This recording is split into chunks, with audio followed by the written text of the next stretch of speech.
The sky above Wakanda split open like a wound in reality itself.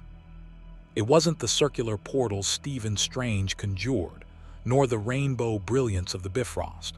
This was raw, violent, a tear in the fabric between worlds that screamed with discharged energy. Lightning that wasn't lightning crackled across the barrier between dimensions, and for one impossible moment, two universes touched. Through the rift came 6 figures wreathed in interdimensional fire. The first hit the ground with enough force to crater the earth, landing in a 3-point stance that sent shockwaves rippling outward. His cape, red, brilliant, impossible, billowed in wind that shouldn't exist. When he rose to his full height, the S-shield on his chest caught the Wakandan sun, and every eye on the battlefield turned toward him. Superman straightened, his jaw tight as he surveyed a war zone that wasn't his own.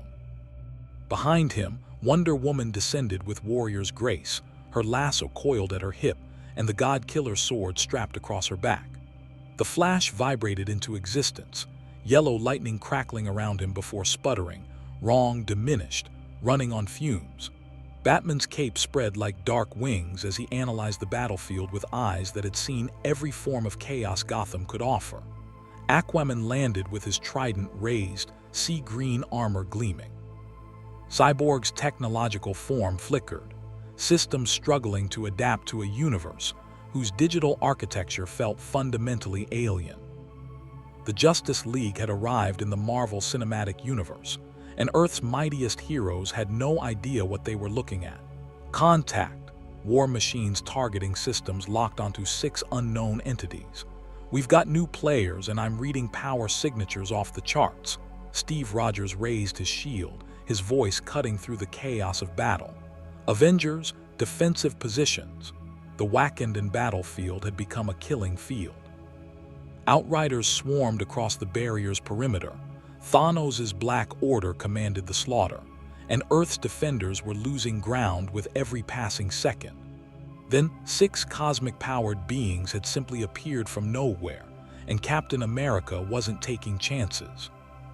"Stand down," Rogers commanded, his voice carrying the weight of leadership earned through decades of impossible choices. "Identify yourselves." Superman's eyes swept the battlefield, enhanced vision cataloging everything in microseconds. Alien invaders that resembled apocalypse parademons but moved differently. Human soldiers fighting with courage that reminded him of Metropolis PD standing against Doomsday. Advanced technology he didn't recognize. And heroes, clearly heroes, but bearing scars of battles lost. "My name is Superman," he said, his voice calm despite the dimensional transit still singing in his cells. "We're the Justice League, we're not your enemies." That's exactly what an enemy would say. Tony Stark's repulsors charged, the HUD inside his helmet running threat assessments that kept climbing into the red. "Friday, what am I looking at?" "Unknown entities, boss. Power readings are inconsistent with known physics. The one in the cape is emitting solar radiation. The woman's weapon appears to be generating quantum fluctuations. I can't get a read on the fast one. He's vibrating between states of matter." Batman stepped forward, his tactical mind already processing the strategic situation. He'd seen interdimensional breaches before, Darkseid's boom tubes, the Phantom Zone ruptures, Flash's Speed Force accidents. This felt like all of them combined. "We didn't choose to be here. Something pulled us through." He paused, his eyes narrowing behind the cowl. "What are you fighting?" "Thanos." The name came from a raccoon carrying a weapon that made even Batman's arsenal look conservative. Rocket's eyes were hard, haunted. Mad Titan trying to collect all 6 Infinity Stones so he can snap his fingers and kill half the universe. Wonder Woman's hand moved to her sword. In all her centuries as an Amazon warrior, as daughter of Zeus, as protector of man's world, she'd faced tyrants who claimed divine right to slaughter. This Thanos sounded familiar. One being cannot be allowed such power. "Yeah, well, he's got 4 stones already," Rocket snarled. "And he's coming for the last 2. The Flash Barry Allen felt the Speed Force connection flickering like a candle in a hurricane. He'd been mid-run in Central City when reality simply changed. Now he was in another universe, and the extra-dimensional energy that gave him his powers was bleeding away with every second. He had maybe an hour of speed left, maybe less. Guys, we've got a problem. I can't access the speed force here. Whatever connects me to my powers, this universe doesn't have it. Cyborg systems were screaming similar warnings. I'm detecting no mother box signatures, no boom tube network. My technological interface is adapting, but slowly. I can't generate portals home. Which means you're stuck here, Bruce Banner observed, his scientific mind already racing. Since becoming the Hulk, he'd learned to read body language in combat situations. These newcomers weren't posturing for a fight, they were problem-solving. Right in the middle of our apocalypse, an outrider shrieked as it breached the defensive line, charging toward the cluster of heroes. It didn't make it 3 steps. Superman moved. To the Avengers, he simply vanished and reappeared, the alien creature's neck in his hand. He hadn't killed it. Clark Kent didn't kill. But the outrider hung unconscious, its violent momentum arrested by strength that defied comprehension. Jesus Christ, Sam Wilson breathed. Did he just match Thor's speed? Tony finished. Friday, update threat assessment. I'd recommend extreme caution, boss. Thor, god of thunder, stepped forward with Stormbreaker crackling in his grip. His remaining eye studied Superman with the recognition of one divine being meeting another. You carry yourself as Asgardian royalty carries themselves, but you are not of the 9 realms. I'm Kryptonian, Superman said simply. My planet was destroyed. Earth adopted me, and I've spent my life protecting it. He released the outrider, letting it crumple. I don't know how we got here, but while we fight for the innocent. That's what we do. The words were simple, honest, and in them Steve Rogers heard an echo of the idealism he'd carried since 1943. Cap, Natasha Romanoff's voice was cautious. Your call. Steve Rogers had led the Avengers through alien invasions, robot uprisings, and civil wars. He'd learned to read people, to separate genuine heroism from concealed threat. These 6 strangers radiated power that could probably level Wakanda if they wanted. But the man in the cape had pulled his punch on the outrider. The warrior woman stood with the bearing of someone who'd spent lifetimes defending others. Even the grim one in black armor carried himself with protective purpose. We need all the help we can get, Steve decided. If you're willing to fight Thanos, we're willing to fight beside you. Batman's analytical mind was already 3 steps ahead. You said he has 4 Infinity Stones. What do they do? Space, reality, power, and soul, Strange said, stepping forward with the eye of Agamotto glowing at his chest, the time stone pulsing within. Each stone grants control over a fundamental aspect of existence. Together, they make the wielder omnipotent. Darkseid's anti-life equation, Wonder Woman murmured. Different mechanism, same megalomania. The Mind Stone is in Vision's head, Wanda said quietly, her accent thickening with stress. Thanos is coming for it. Cyborg's remaining tech immediately reached out, trying to interface with Vision systems. The synthetic Avengers quantum signature was like nothing in the DC universe, organic and mechanical fused at a level even Mother Box technology hadn't achieved. Your friend's entire consciousness is built around the stone's energy matrix. Removing it would kill him. We know, Vision said softly, which is why we're in Wakanda. Shuri believes she can separate my synapses from the stone's influence without destroying me, but it requires time. Time we don't have. T'Challa, Black Panther, and King of Wakanda gestured toward the barrier shimmering across the battlefield. Our shields are failing. When they fall, Thanos' full army will descend. Aquaman drove his trident into the earth, his tactical mind honed by ruling Atlantis and navigating surface world politics, assessing the defensive positions. You're fighting a delaying action, buying time for an operation that might not work. He respected the courage, reminded him of Atlantean warriors holding the trench. We've faced similar odds. Then you know how this usually ends, Rhodey said grimly.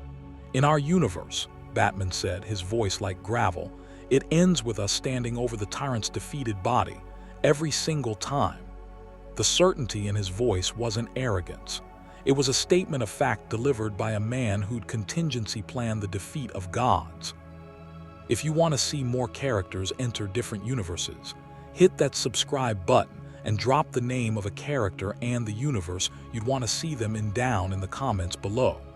Hope shines brightest in the darkest night. We don't have time for full introduction, Steve said, making the command decision. Thanos is coming, probably within minutes. We hold the line, protect vision, and the sky darken. Not with clouds, but with ships. Massive dropships descended through the atmosphere, and the Outrider army beyond the barrier swelled to tsunami proportions. The Black Order materialized at the tree line, Corvus Glaive, Proxima Midnight, Cull Obsidian, and Ebony Maw, Thanos' most deadly children. "He's here," Vision said, his voice distant as the Mind Stone pulsed in warning. "Thanos has arrived." The Flash felt his Speed-Force connection flicker lower. He had maybe 45 minutes of superhuman velocity left before he became just a man in a red suit. "Okay, so what's the plan?" "The plan," Superman said, his eyes already tracking the descending ships with Kryptonian-enhanced vision, calculating trajectories and weak points, "is that Thanos doesn't get that stone, whatever it takes." Thor studied the Kryptonian with new appreciation. "You speak like a warrior king." "I'm a reporter from Kansas," Clark replied. "But I've fought gods before, and I've learned that tyrants only understand one language." The barrier fell. The Outrider army screamed as one and surged forward, thousands of clawed, fanged alien killers racing across Wakandan soil toward the defenders. The Black Order advanced behind them, weapons raised, confident in the slaughter to come. They had no idea what they were running toward, because the Justice League didn't just fight like the Avengers. They fought like gods. Superman launched himself forward, becoming a blue and red blur that carved through the Outrider ranks like a meteor through the atmosphere. Each punch dropped 10 creatures, and each sweep of his arms cleared entire sections.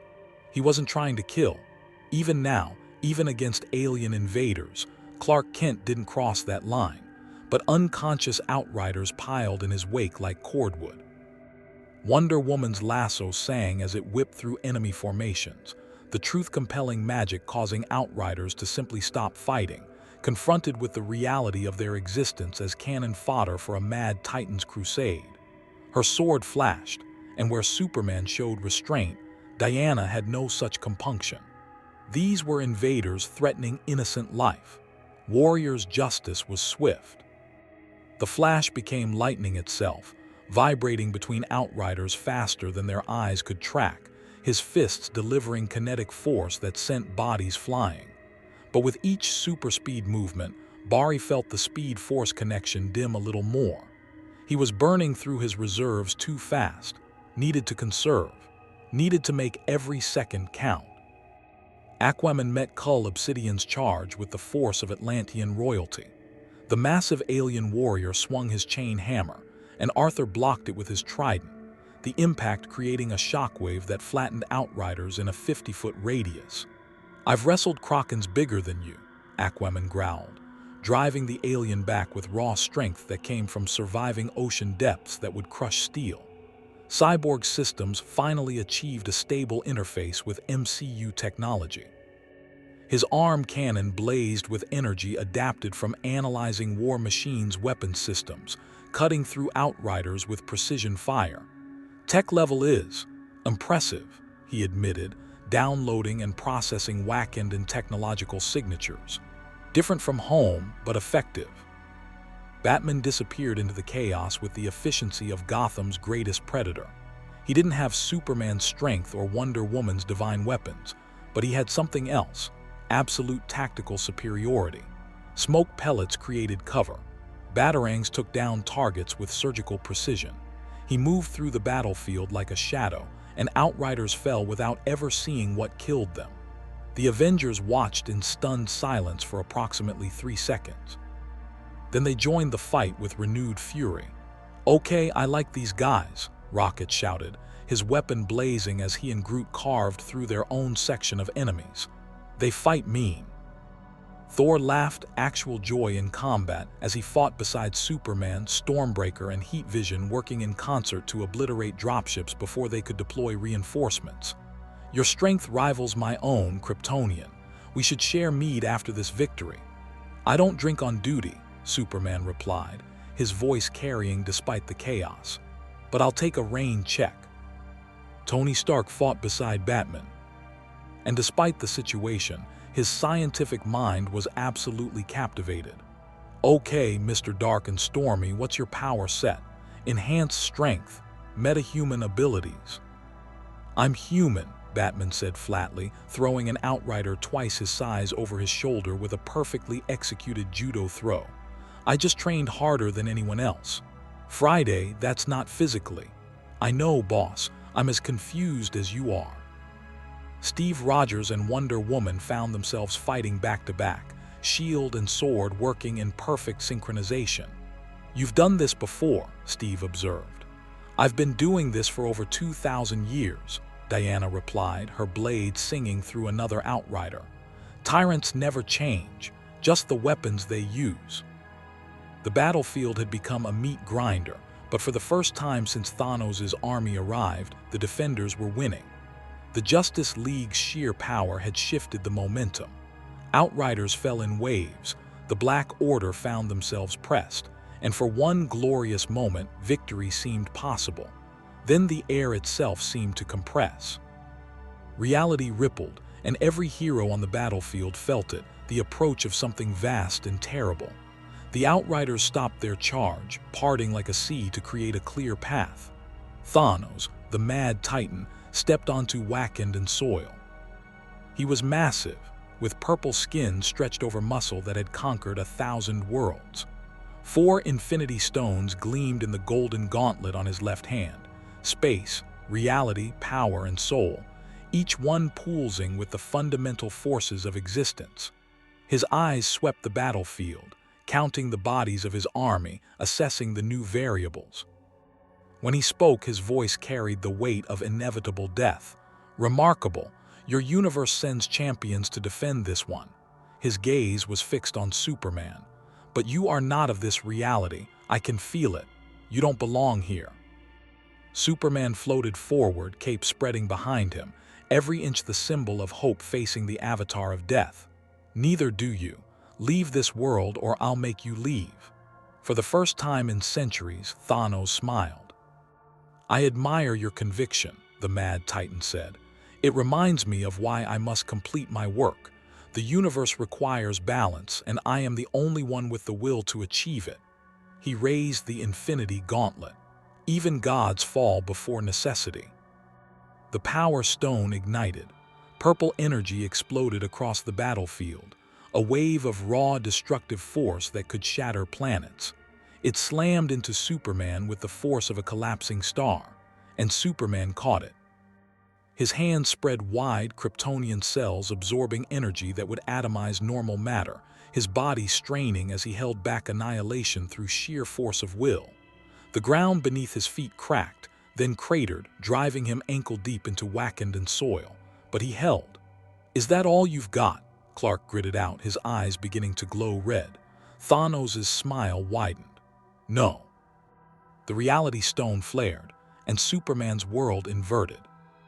Suddenly, he was back on Krypton, watching his birth planet tear itself apart. Then in Metropolis, as Zod's world engine pulverized the city. Then holding Lois Lane's body, cold and lifeless in his arms. Each vision perfect, each one designed to break him. But Clark Kent had faced his demons before. He'd stared into the anti-life equation's promise of meaninglessness. He'd resisted Darkseid's mind control. He'd chosen hope every single time. Not real. Superman's heat vision erupted, twin beams of solar fire that cut through the illusion like it was tissue paper. The beam struck Thanos' armor, actually forcing the Titan back a step. Every hero on the battlefield froze. In the entire Infinity War, no one had managed to make Thanos retreat even an inch. Superman had just moved him a full step backward. Okay, Tony Stark whispered inside his helmet. New plan. Everybody supports the Flying God-Man. "Avengers," Steve Rogers roared, raising his shield high. "Assemble." The combined might of two universes' greatest heroes charged forward, and the true battle for infinity began. Batman's mind was already calculating. 4 Infinity Stones, functionally omnipotent. Standard tactics, worthless. Standard strategy, inadequate. He needed to think 5 moves ahead of a being who could rewrite reality itself. His eyes tracked every movement, cataloging every stone activation, searching for the pattern. Because there was always a pattern, always a weakness, even in gods. The Wakandan battlefield had become a crucible, where the definitions of heroism from 2 universes collided with cosmic tyranny. Superman's opening exchange with Thanos had bought precious seconds.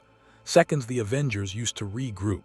Seconds the Justice League used to assess this universe's threat levels. Seconds that Shuri desperately needed in her lab to separate Vision's consciousness from the Mind Stone. But seconds were all they were. Thanos advanced through the chaos with the inevitability of an avalanche, each step radiating absolute confidence.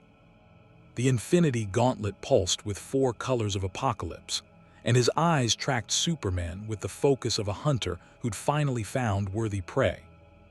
"You fight well for someone displaced from their reality," Thanos observed, his voice carrying over the sounds of battle. "But you're operating on borrowed time. This universe's laws are not your own. You're weakening." It wasn't entirely true. Superman's Kryptonian biology functioned identically under Earth's yellow sun regardless of universe. But the psychological warfare was classic.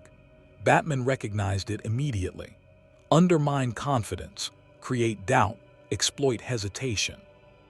"He's baiting you," Batman's voice crackled through the communication device Cyborg had jury-rigged to interface with the Avengers systems. "Stay tactical, don't engage alone." But Superman was already moving, closing the distance with Thanos in a blue-red blur. His first punch carried enough force to shatter mountains. Thanos caught it with his non-gauntlet hand, the impact creating a shockwave that flattened Outriders in a 100-yard radius. "Impressive," Thanos acknowledged. Then the Power Stone flared purple, and he returned the punch with interest. Superman flew backward, crashing through 3 Wakandan buildings before Wonder Woman intercepted his trajectory, her superhuman strength arresting his momentum. "You cannot face him alone, Kal-El. He wields fundamental forces." "I noticed," Clark groaned, rising from the rubble. His invulnerability had taken the hit, but he'd felt that punch in ways he rarely felt anything. The Power Stone wasn't just physical force, it was the concept of force given form. Thor descended beside them, Stormbreaker crackling with lightning. "The Titan is more dangerous than you know. He's already killed half the Asgardians, including my brother." Pain flickered across his face. "Loki died trying to stop him." Diana's expression softened with a warrior's understanding. She'd lost sisters in battle. "Then we avenge your fallen and ensure no more die today." The Flash vibrated to a stop beside them, and Barry's face was tight with concentration. His speed force reserves were draining faster than he'd calculated, maybe 20 minutes of superhuman velocity left. "Okay, I've been doing reconnaissance runs. Thanos has 4 stones, Vision has 1, and Doctor Strange has the last. We keep those 2 away from the purple guy and we win. Simple math." "Nothing about this is simple," Batman said, emerging from the shadows where he'd been observing Thanos' fighting style. He'd watched the Titan engage Hulk, Thor, Iron Man, and now Superman. Every movement was economical, precise, brutal. No wasted motion. Centuries of combat experience distilled to lethal efficiency. "He's been doing this longer than any of us. He expects conventional tactics." Tony Stark landed beside Batman, his armor scarred from cutting through Outriders. "Great. Mr. Sunshine and Rainbows here has tactical insights. You got a plan or just commentary?" "Working on it," Batman replied, his eyes never leaving Thanos. "Your armor, how fast can you fabricate new technology?" "Depends on complexity." "Why?" "Because I need you to build something that doesn't exist in either of our universes." Before Tony could respond, Corvus Glaive materialized behind them, his weapon slicing toward Vision, who'd been moved to the battlefield's edge. Wanda's hex bolts deflected the blow, but the Black Order warrior was relentless. "I've got the spooky death guy," Aquaman announced, intercepting Corvus with his trident. The two weapons met with a shriek of cosmic metal, and Arthur grinned with the feral joy of a warrior king in his element. "Come on then, let's see if you can handle Atlantean steel." Proxima Midnight flanked from the other side, her spear crackling with alien energy. Wonder Woman's lasso caught the weapon mid-thrust, and Diana yanked the Black Order warrior off balance. "Your skill is considerable," Diana acknowledged, "but I've been fighting since before your civilization existed." The two warrior women clashed in a display of combat artistry that made even the battle-hardened Avengers pause. Proxima was fast, brutal, and efficient. Wonder Woman was all those things refined by millennia of experience. Every strike Proxima attempted, Diana had countered 1,000 years ago against different opponents. The lasso sang, the sword flashed, and Proxima found herself driven back step by step. Cull Obsidian roared and charged toward the cluster of heroes protecting Vision. The massive alien's chain hammer swung in a devastating arc that should have pulverized everything in its path. Cyborg's arm cannon morphed, analyzing the weapon's momentum and structural integrity in microseconds, calculating optimal impact point. There. He fired a concentrated blast at the hammer's weakest joint, and the weapon shattered mid-swing. Cull stared at his broken weapon in incomprehension for the half-second before Hulk's fist introduced him to unconsciousness. "Nice shot, Tech Man," Bruce Banner, currently green and angry, bellowed. "It's Cyborg, and thanks. Your strength-to-mass ratio is remarkable." Ebony Maw, the most dangerous of the Black Order, didn't engage directly. He hung back, his telekinetic powers manipulating the battlefield itself. Debris became projectiles, Earth became weapons, reality bent to his considerable will.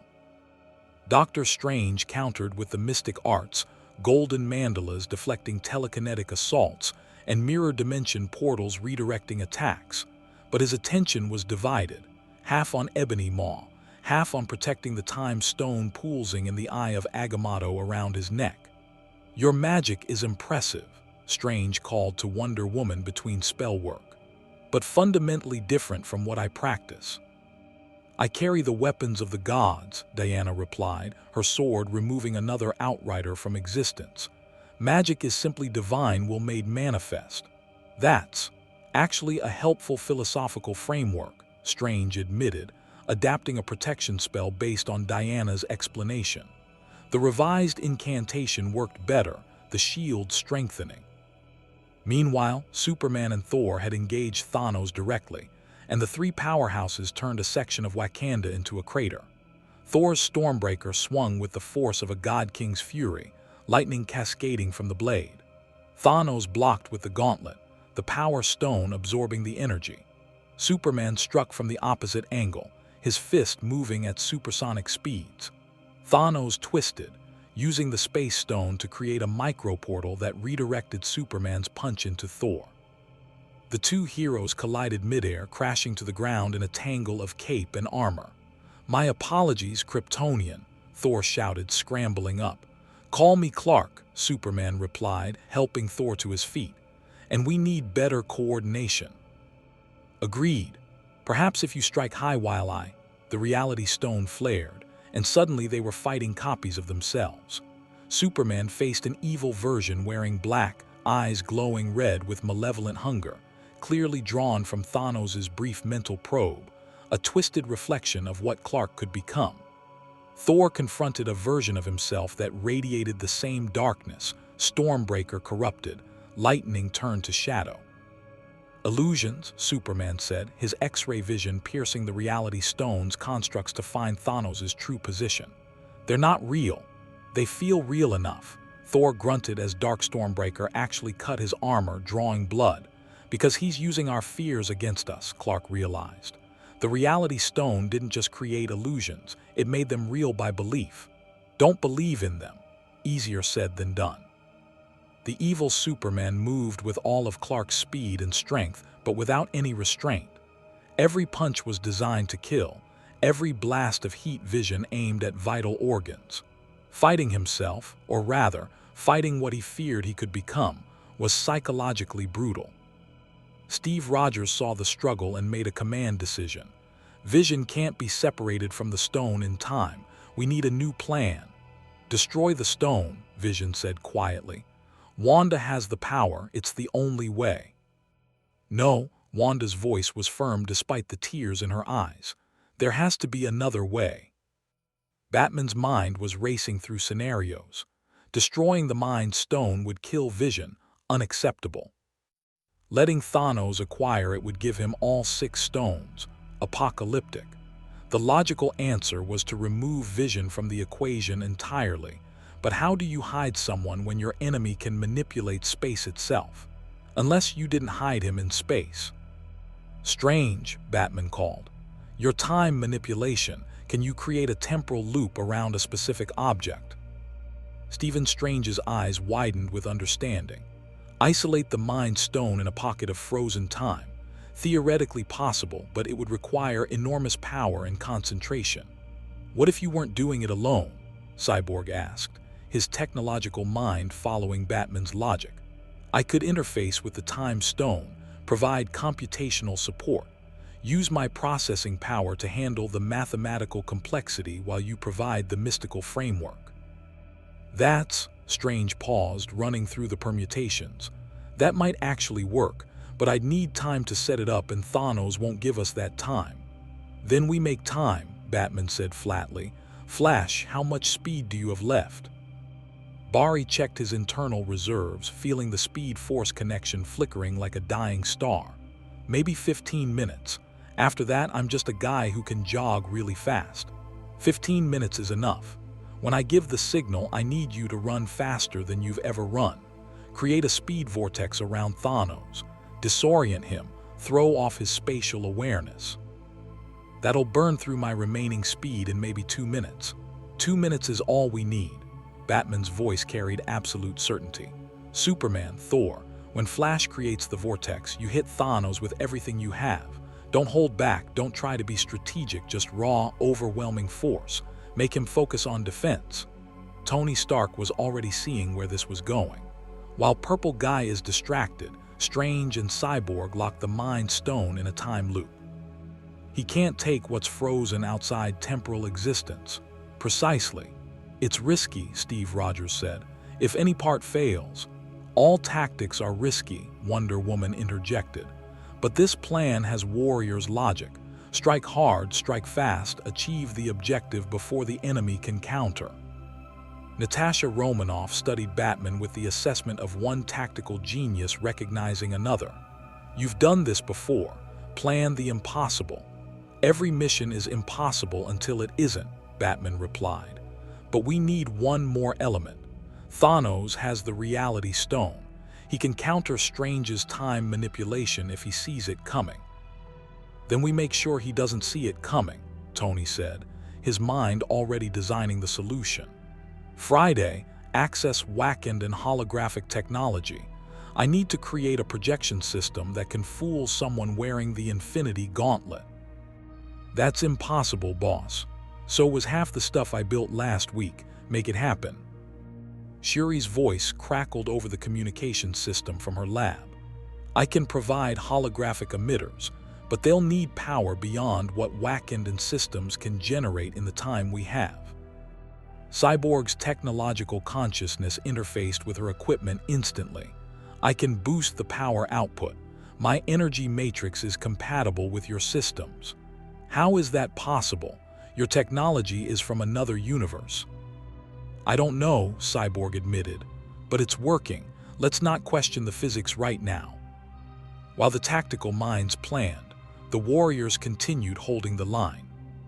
The Flash was running interference patterns, using his remaining speed to evacuate wounded soldiers, deflect incoming fire, and keep the Outrider army from overwhelming the defensive positions. Every super-speed action cost him, the Speed Force reserves draining like water through cupped hands. He could feel his connection to the extra-dimensional energy source fatting, like a cell phone losing signal bar by bar. Aquaman and Rocket fought back-to-back, the Atlantean King and the genetically enhanced Raccoon forming an unlikely but devastatingly effective team. "Your trident, is that Uru metal?" Rocket asked between weapon bursts. "Atlantean steel forged in volcanic vents older than your civilization," Arthur replied, impaling another outrider. "But I respect the curiosity. I'm gonna reverse engineer that thing when this is over. You're welcome to try." Wonder Woman had systematically dismantled Proxima Midnight's offense, and now the Black Order warrior was fighting purely defensively. Diana's combat style was beautiful in its brutality, every movement economical, every strike purposeful, centuries of warrior training evident in each flowing transition. "You fight without honor," Proxima hissed, her weapon barely deflecting the God-Killer's sword. "I fight to win," Diana corrected. "Honor is for warriors who can afford it. Today, we fight for survival." The lasso whipped out, wrapping around Proxima's weapon and yanking it from her grasp. A spinning kick sent the Black Order warrior crashing into a pile of rubble, unconscious. One down. Corvus Glaive was proving more difficult. His weapon could cut through any material and he used it with surgical precision. Aquaman's trident blocked strike after strike, but the alien warrior was relentless. "You're skilled," Corvus acknowledged, "but you're protecting too many weak points. The android, the girl, the wounded. Your tactics are compromised by compassion." "That's not a weakness," Wanda said, her hex bolt suddenly engulfing Corvus in crimson energy. "That's the point." She lifted him telekinetically and slammed him into the ground with enough force to crater the earth. He didn't get up. 2 down. Ebony Maw remained at range, his telekinesis still manipulating the battlefield. But Doctor Strange was holding him in check, mystical shields, countering telekinetic assaults in a battle of wills that was reaching a stalemate. Until Batman threw a smoke pellet that somehow disrupted Maw's concentration. How did the alien's confusion cost him? Strange's crimson bands of Sitorak wrapped around Maw, binding him completely. "Your telekinesis requires visual contact and concentration," Batman explained, emerging from the smoke. "Remove either, you're neutralized. Simple." "Nothing about you is simple," Strange muttered. 3 down. Cull Obsidian was still fighting, even without his weapon. The massive warrior was using pure strength, and it was taking Hulk, Groot, and several Wakandan warriors to contain him. Every blow Cull landed shattered vibranium shields, cracked earth, and sent bodies flying. Superman appeared beside the struggling warriors. "May I?" Before anyone could respond, Clark grabbed Cull by the throat and flew straight up at supersonic speed. The alien warriors' roars faded as they became a speck in the sky. Seconds later, Superman returned alone, touching down gently. "Where?" Hulk started. "Low Earth orbit," Superman said. "He'll survive re-entry in a few hours when he finally falls, but he's out of the fight now." 4 down. The Black Order was eliminated, but Thanos remained. And Thanos had been watching, learning, adapting. He'd seen Batman's tactical genius, witnessed Superman's raw power, observed Wonder Woman's combat mastery, assessed Thor's divine fury, noted the Flash's diminishing speed. Most importantly, he deduced their plan. "Clever," Thanos said, his voice carrying across the battlefield as he casually backhanded a leaping Wakandan warrior into unconsciousness. "You're trying to isolate the Mind Stone temporarily, remove it from the game board without destroying it." He raised the Infinity Gauntlet. "I admire the creativity, but you forget I have the Time Stone's counterpart." The Space Stone flared, and suddenly Thanos was standing beside Vision. Wanda screamed, her hex bolts erupting in a desperate wall of protection. Thanos walked through them like they were cobwebs. "No," Steve Rogers hurled his shield with all his enhanced strength. The vibranium disc struck Thanos' arm, actually staggering him slightly. "Impressive," Thanos acknowledged, catching the returning shield and crushing it to fragments with his bare hand. But inadequate. His hand reached for Vision's forehead, and Flash burned the last of his Speed Force reserves. Barry Allen became lightning itself one final time, moving faster than thought, faster than reality could track. He grabbed Vision mid-reach and ran. Not away, that wouldn't work against someone who could manipulate space. Instead, He ran in circles, creating a vortex of supersonic wind that engulfed Thanos in a tornado of displaced air and debris. The mad Titan couldn't see, couldn't hear, for 2 precious seconds couldn't orient himself spatially. 2 seconds was all they needed. Now, Batman roared. Superman and Thor struck simultaneously from opposite angles, their combined might hitting Thanos with the force of colliding planets. The shockwave shattered windows in Wakanda's capital city miles away. Thanos staggered, actually driven to one knee for the first time in the entire battle. Tony Stark's holographic emitters activated, creating a perfect false image of Vision still standing in his original position, while the real Vision was being rushed to Strange's location. Cyborg interfaced with the Time Stone, his technological consciousness melding with mystic energy in a fusion that should have been impossible. Strange's hands moved in complex patterns, golden light cascading around Vision as temporal mechanics bent. "It's working," Shuri reported from her lab, monitoring the quantum signatures. "The Mind Stone is being isolated from the time stream." Thanos looked up, his eyes finding Strange despite the chaos. The Reality Stone flared, burning through the holographic illusion in an instant. He saw Vision, saw the time manipulation forming. "No," Thanos' voice was absolute. He activated all 4 stones simultaneously, space, reality, power, and soul merging into an expression of fundamental force that shattered Flash's vortex, threw Superman and Thor backward, and created a corridor of impossible space directly to Vision. But he was a half-second too slow. The time loop sealed. The Mind Stone and Vision with it froze in a pocket of temporal stasis. Time no longer touched them. They existed in a single frozen moment, effectively removed from the battle. Thanos' hand passed through the temporal field, unable to grasp what didn't technically exist in the current timeline. For the first time in his centuries of conquest, the Mad Titan's expression showed frustration. "You've delayed the inevitable," Thanos said, his hand slowly withdrawing. "But the Time Stone remains. And when I claim it, I can simply reverse what you've done." Doctor Strange stepped forward, the eye of Agamotto glowing at his chest. "Then you'll have to go through me. I've already seen how this ends, Sorcerer. I've looked forward through 14,605 possible futures. In only one do we win." "Funny," Strange replied, his voice tight. "I looked through 14,605 futures too. Want to know what I saw? Enlightenment would be welcome. I saw that in every future where I'm fighting alone, we lose. But in the one where I'm fighting beside the Justice League," Strange's expression hardened. "The odds change." Batman moved beside Strange, then Superman, then Wonder Woman, then every hero still standing. The Avengers and the Justice League, side by side, united against cosmic tyranny. Thanos studied them all, these champions of 2 universes, battered but unbroken, wounded but defiant. And for the first time, Thanos reconsidered. "This is pointless," he said finally. "The Mind Stone is temporarily inaccessible, but I have 4 Infinity Stones. I could obliterate this battlefield, destroy you all, and simply wait for the time loop to decay naturally." "You could," Batman agreed, "but you won't." Thanos' eyes narrowed. "You presume to understand my thinking, mortal. I've fought tyrants my entire career. You all think you're unique, but you follow the same patterns." Batman's voice was cold, analytical. "You believe your crusade is righteous, necessary. That means you need it to be legitimate in your own eyes. Simply murdering everyone and waiting isn't victory, it's admission that you're wrong." The analysis struck deeper than any physical blow. "You're surprisingly perceptive," Thanos acknowledged.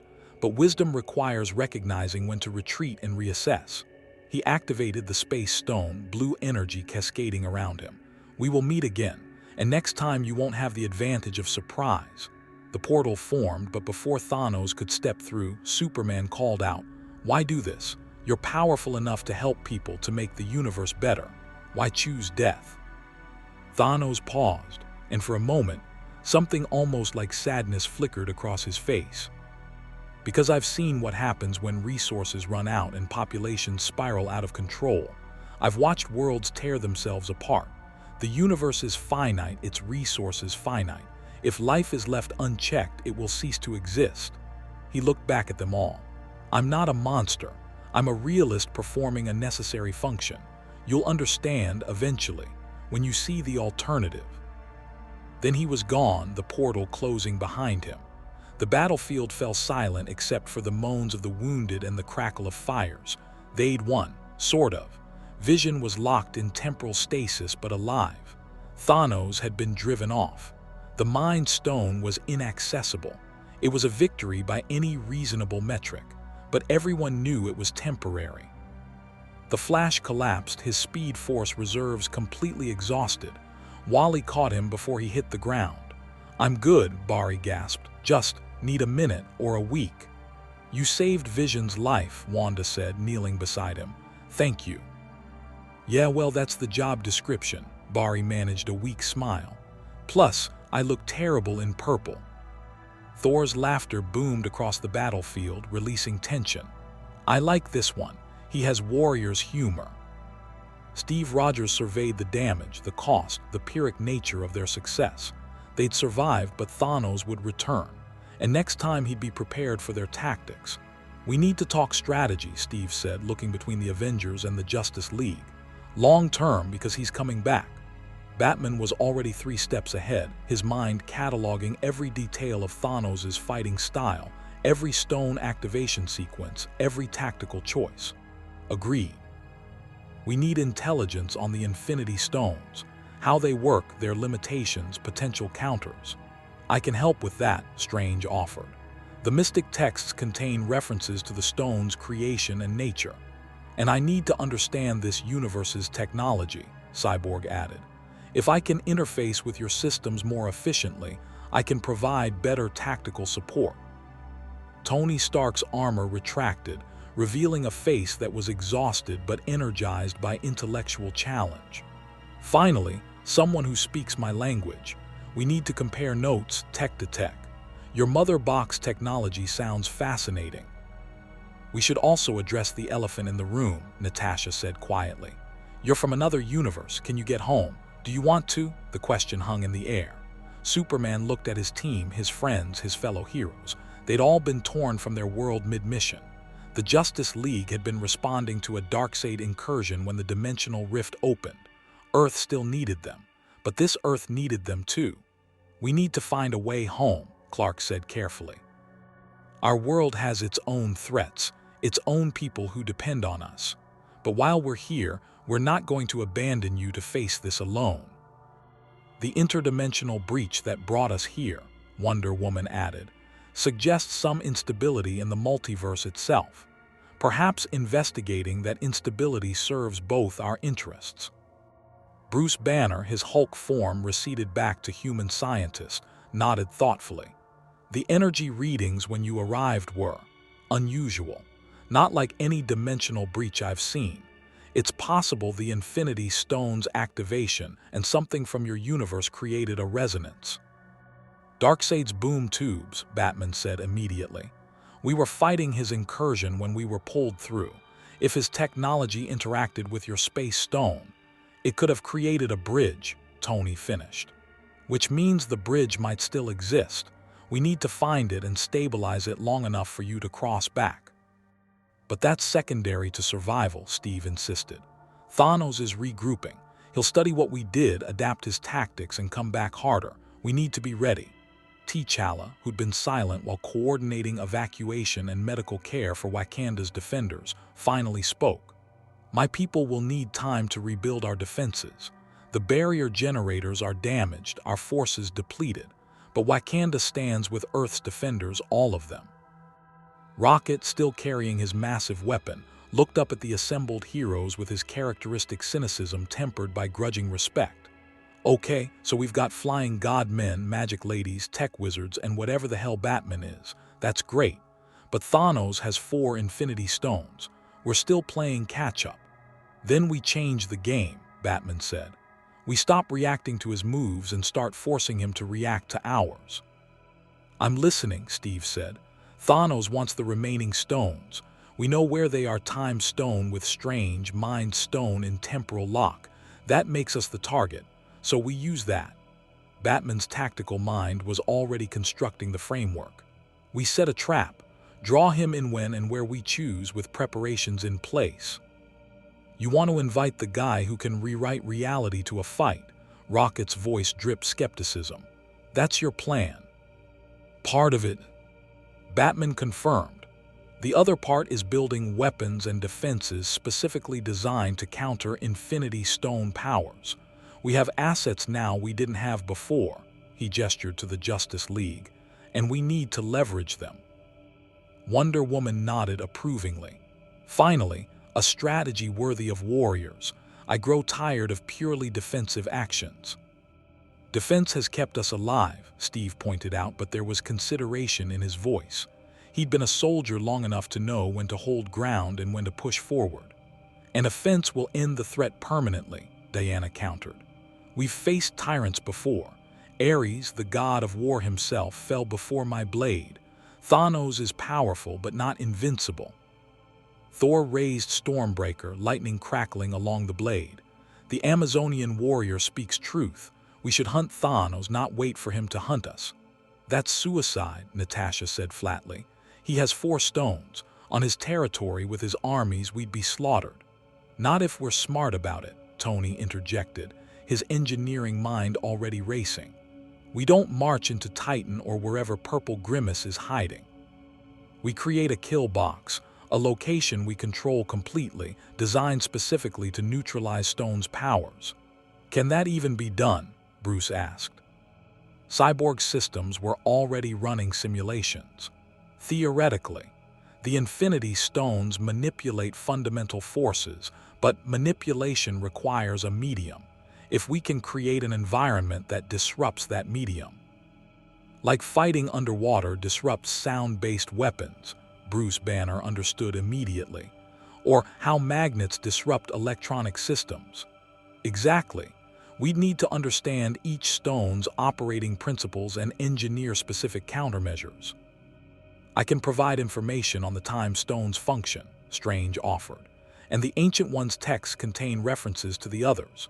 Shuri's technology might be able to analyze the Mind Stone while it's in temporal stasis, T'Challa added. Not interact with it, but observe its quantum signature. The planning continued. Heroes from 2 universes pooling knowledge and resources in ways neither could have achieved alone. Superman pulled Batman aside, away from the main discussion. Bruce, we need to talk about what happens if we can't get home. We will, Batman said with certainty. I don't accept any other outcome. But if we can't, if we're stuck here, there's an entire universe back home that needs the Justice League. Darkseid is still a threat. Luthor is still plotting. Gotham still needs you. Batman's jaw tightened behind the cowl. He'd already thought through every scenario.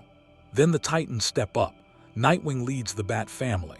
The Flash and Green Lantern coordinate League operations. It wouldn't be ideal, but they'd manage. You've really thought this through. I always think everything through. Batman's eyes found the Avengers, studying them with the same analytical intensity he'd used to evaluate the Justice League years ago. These people are good. They're skilled, intelligent, brave, but they've been losing. They lost half the Asgardians. They lost in Wakanda until we arrived.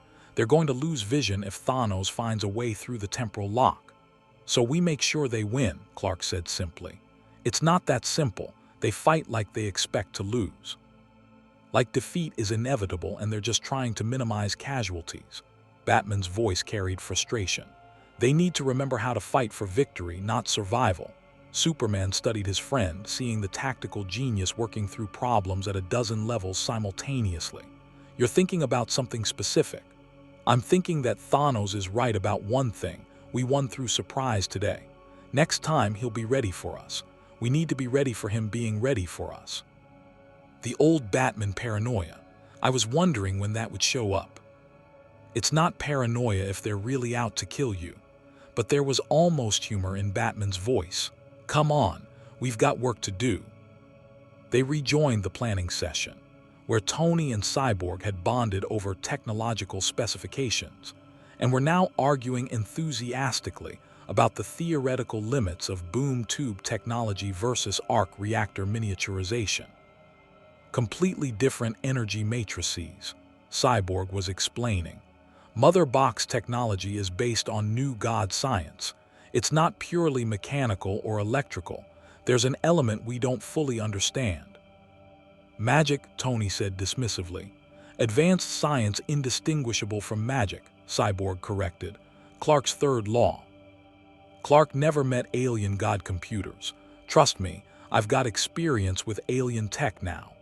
Tony pulled up a holographic display showing the Mind Stone's energy signature.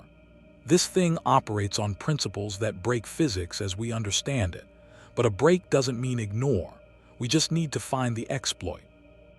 You talk about the Infinity Stone like it's a computer program you can hack, Strange observed. Everything's a computer program if you think about it abstractly enough, Tony replied. Reality is just the universe's operating system. The stones are admin-level access. We need to find the backdoor. Batman listened, absorbing the technical discussion while his tactical mind worked on a different problem. Thanos himself. The Mad Titan was intelligent, experienced, and absolutely convinced of his righteousness. That combination made him predictable in some ways, unpredictable in others. He'd retreat tactically but never strategically. He'd adapt to opposition but never abandon his goal, which meant the next encounter would be decisive. Either the heroes would stop Thanos permanently, or Thanos would succeed in collecting all 6 stones. There was no middle ground. The sun was setting over Wakanda, painting the sky in shades of orange and red that reminded Bruce Wayne of Gotham burning. He'd seen that sight too many times, the aftermath of battles where victory came at terrible cost. But he'd also seen heroes rise from those ashes, and standing on the battlefield now, surrounded by champions from 2 universes, Bruce allowed himself something rare: hope. Not the naive hope that everything would work out. The realistic hope that with enough preparation, enough intelligence, enough coordination, they might actually survive what was coming. "We've got maybe a day," Steve Rogers said, bringing the planning session to a close. "Thanos will analyze our tactics, prepare counters, and return. We use that day to prepare countermeasures to his countermeasures." "Agreed," Batman said. "I'll need access to your tactical database, intelligence on Thanos' known capabilities, and a private workspace." "The Batcave, but in Wakanda," Tony quipped. "I like it." "I'll coordinate with Shuri on technological preparations," Cyborg offered. "Strange and I will research mystical defenses," Wonder Woman said. "If Thanos relies on the Reality Stone, magic may be our best counter." "Thor and I can handle physical fortifications," Aquaman added. "We've both commanded defenses against overwhelming forces." Superman looked at the Avengers, seeing exhaustion but also determination. "We'll help however we can, all of us. You're not facing this alone anymore." Steve Rogers extended his hand.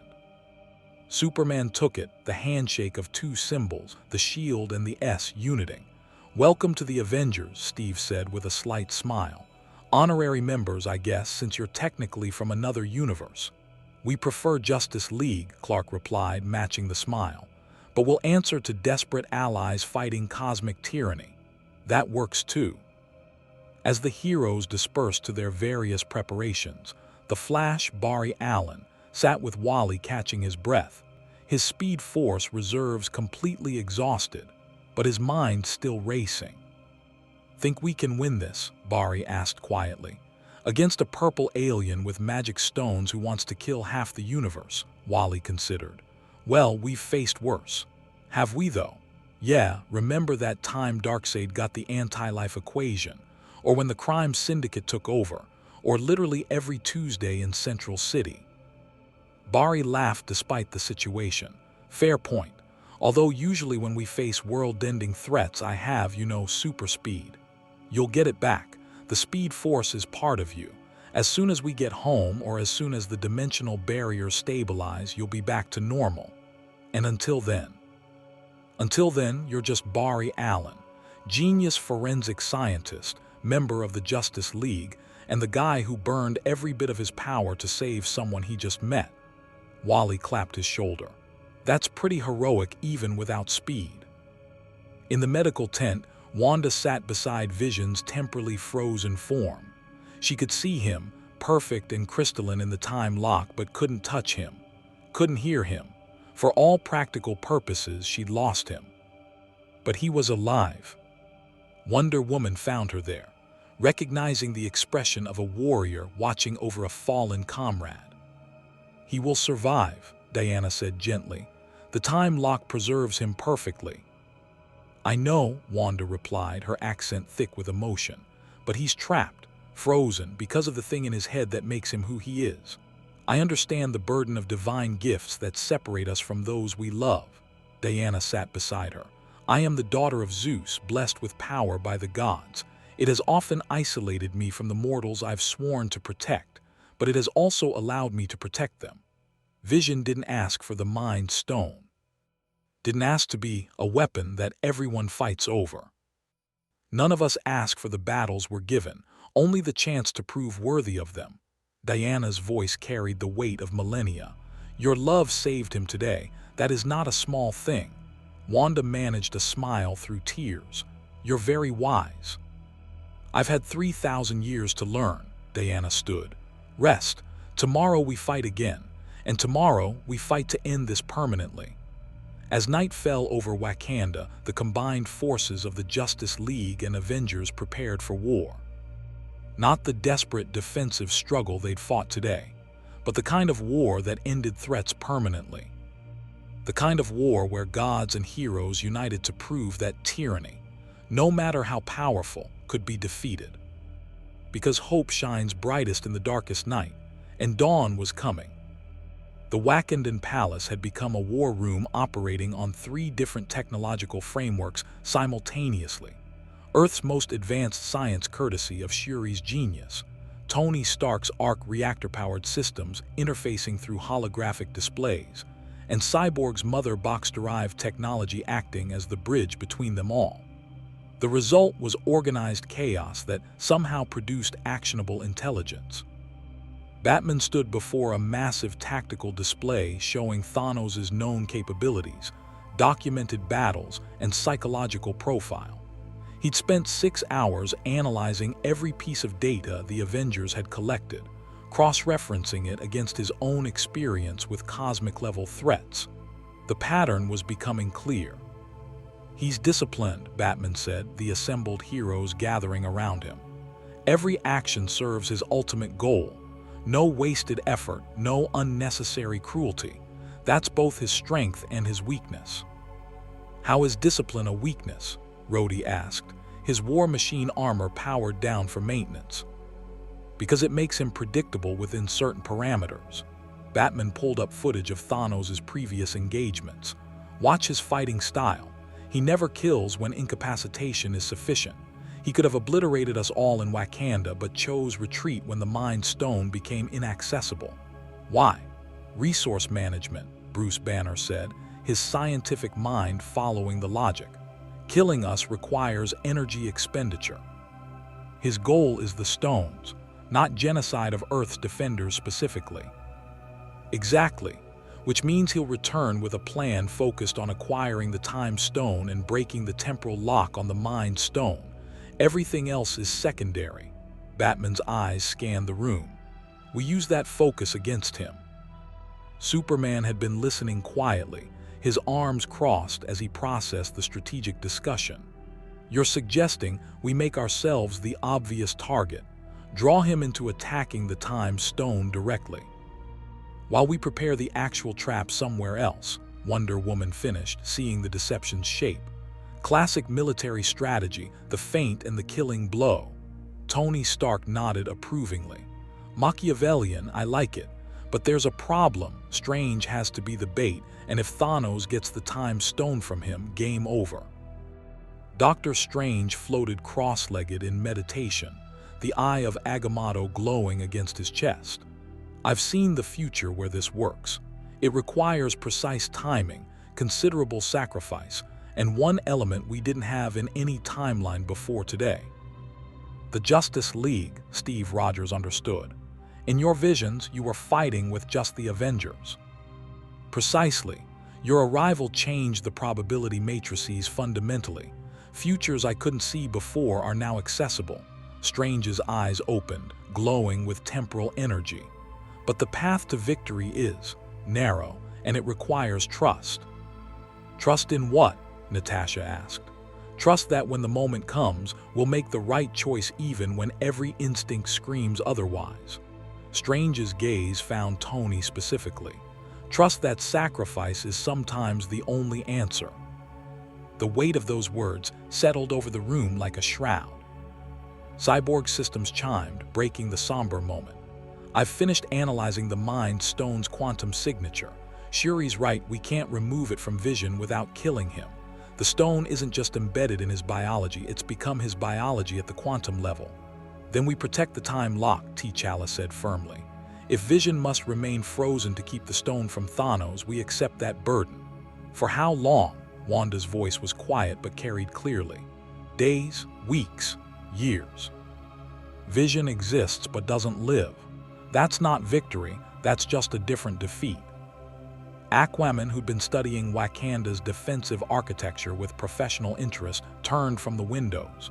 In Atlantis, we have stasis fields for the gravely wounded, suspended animation while we search for cures. Some have been frozen for centuries. His voice was gentle. It's not ideal, but it preserves hope that a solution exists. Hope, Wanda's laugh was bitter. Hope is what got Vision trapped in the first place. Wonder Woman moved to her side, warrior to warrior. Hope is what keeps us fighting when logic says to surrender. I have watched civilizations rise and fall. Hope is often the only thing that endures. Before Wanda could respond, alarms shrieked throughout the palace. Contact, Okoye's voice rang through the communication systems. Multiple energy signatures appearing at the border. The holographic displays erupted with data, not Outrider ships this time. Worse, Sanctuary II, Tony identified the massive warship appearing in Wakanda's orbital space. Thanos' flagship. He's not even trying to be subtle this time.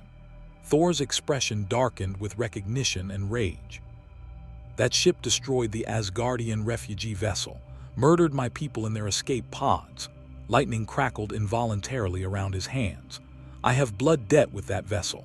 The ship's weapons ports opened, massive cannons charging with purple energy that could only be the power stone amplified through Thanos' military technology.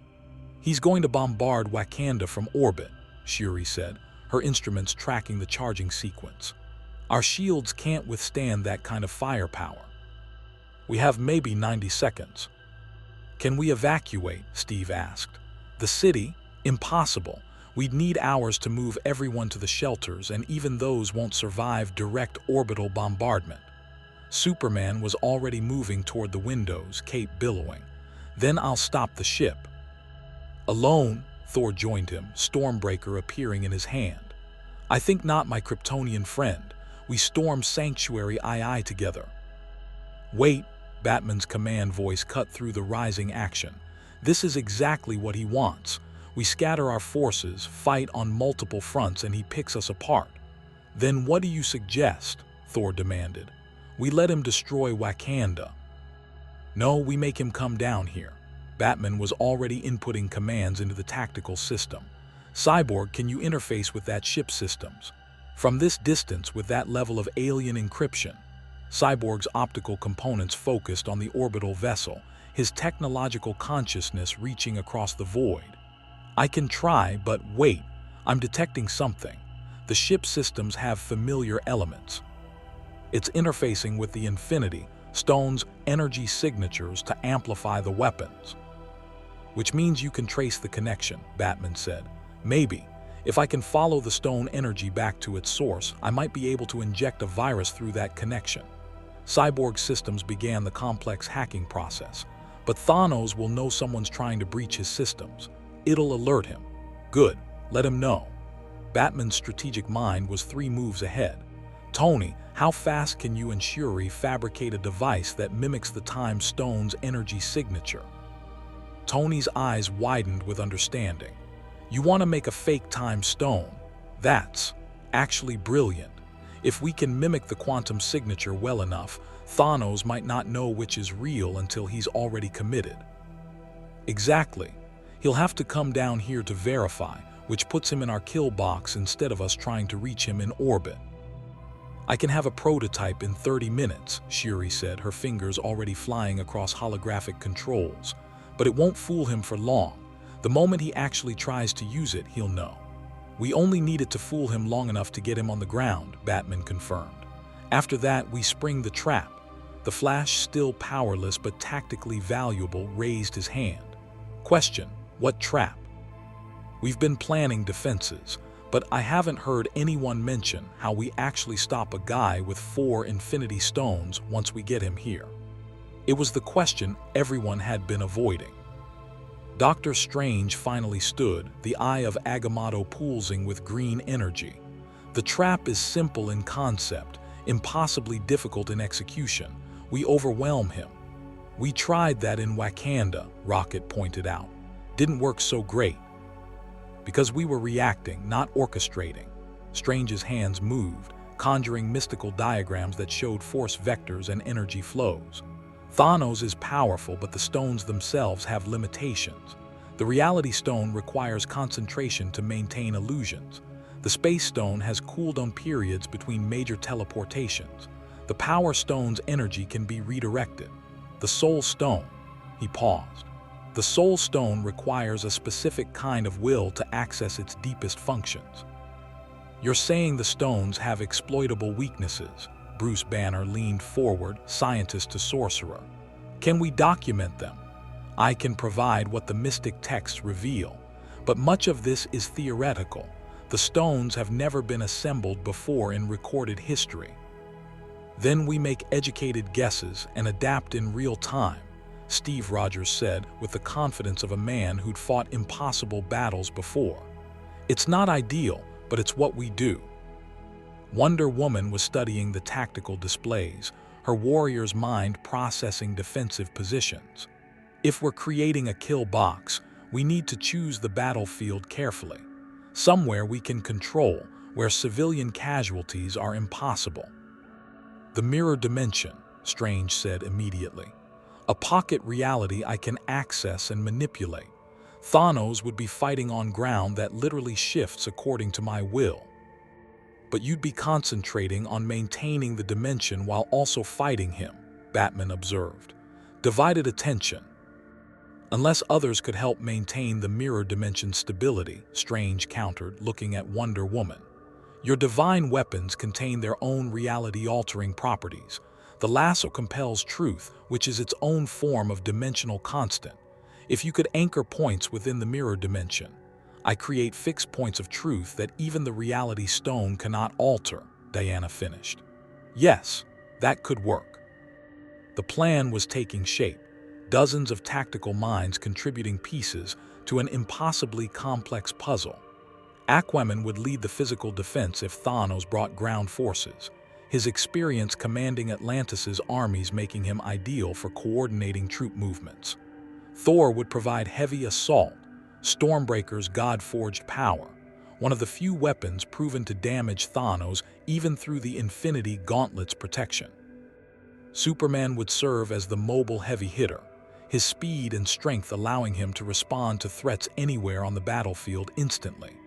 Tony and Cyborg would run technological interference, attempting to hack or disrupt the stone's energy matrices through any exploitable digital vectors.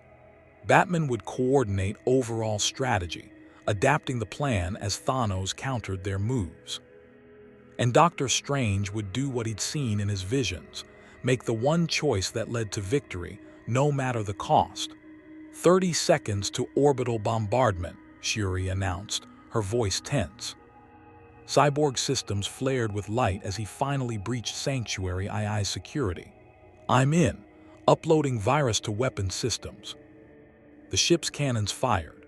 Purple energy screamed through the atmosphere, Power Stone-enhanced weapons that could crack continents converging on Wakanda's capital. Superman and Thor launched simultaneously, becoming streaks of blue-red and lightning silver as they rocketed toward the orbital strikes. Superman reached the first energy beam and stopped it with his bare hands, Kryptonian cells absorbing energy that would atomize normal matter. The beam fought him, pushing him backward through the sky, but he held.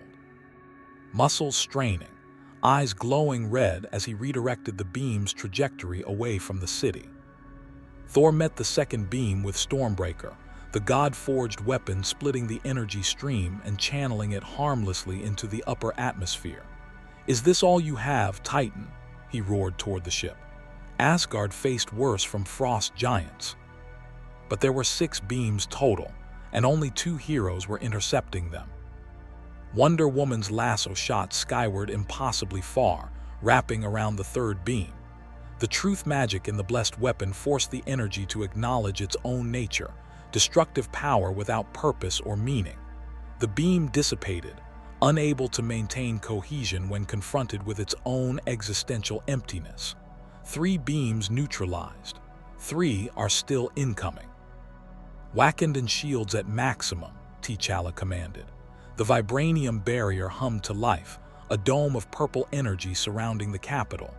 The first orbital strike hit the shield and dispersed, the vibranium matrix absorbing and redistributing the impact. But the shield was already fracturing under the assault.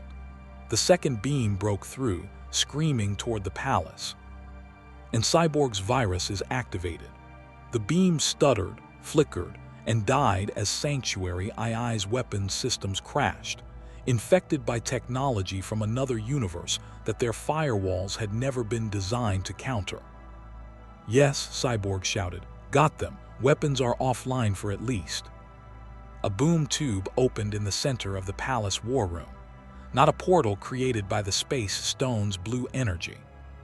A true boom tube, the interdimensional technology of new gods, its sonic signature unmistakable to anyone from the DC universe. Batman's hand was on a batarang instantly. "That's not possible.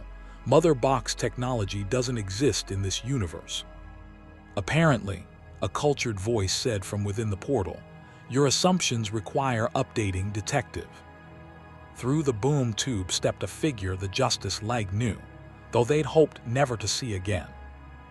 Darkseid, the Lord of Apocalypse, God of Tyranny, walked into the Marvel Cinematic Universe with all the casual inevitability of an eclipse.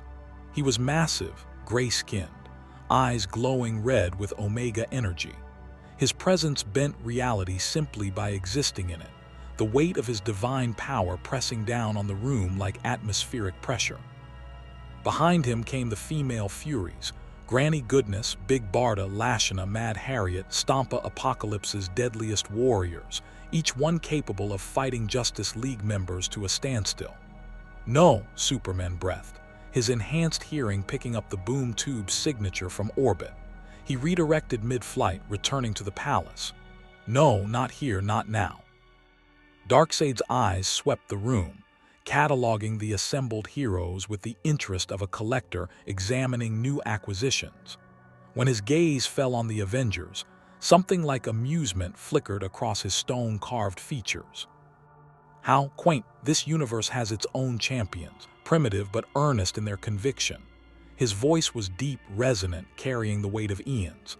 "I am Darkseid, I am the revelation, the Tiger Force at the core of all things. When you die, I shall be there with you."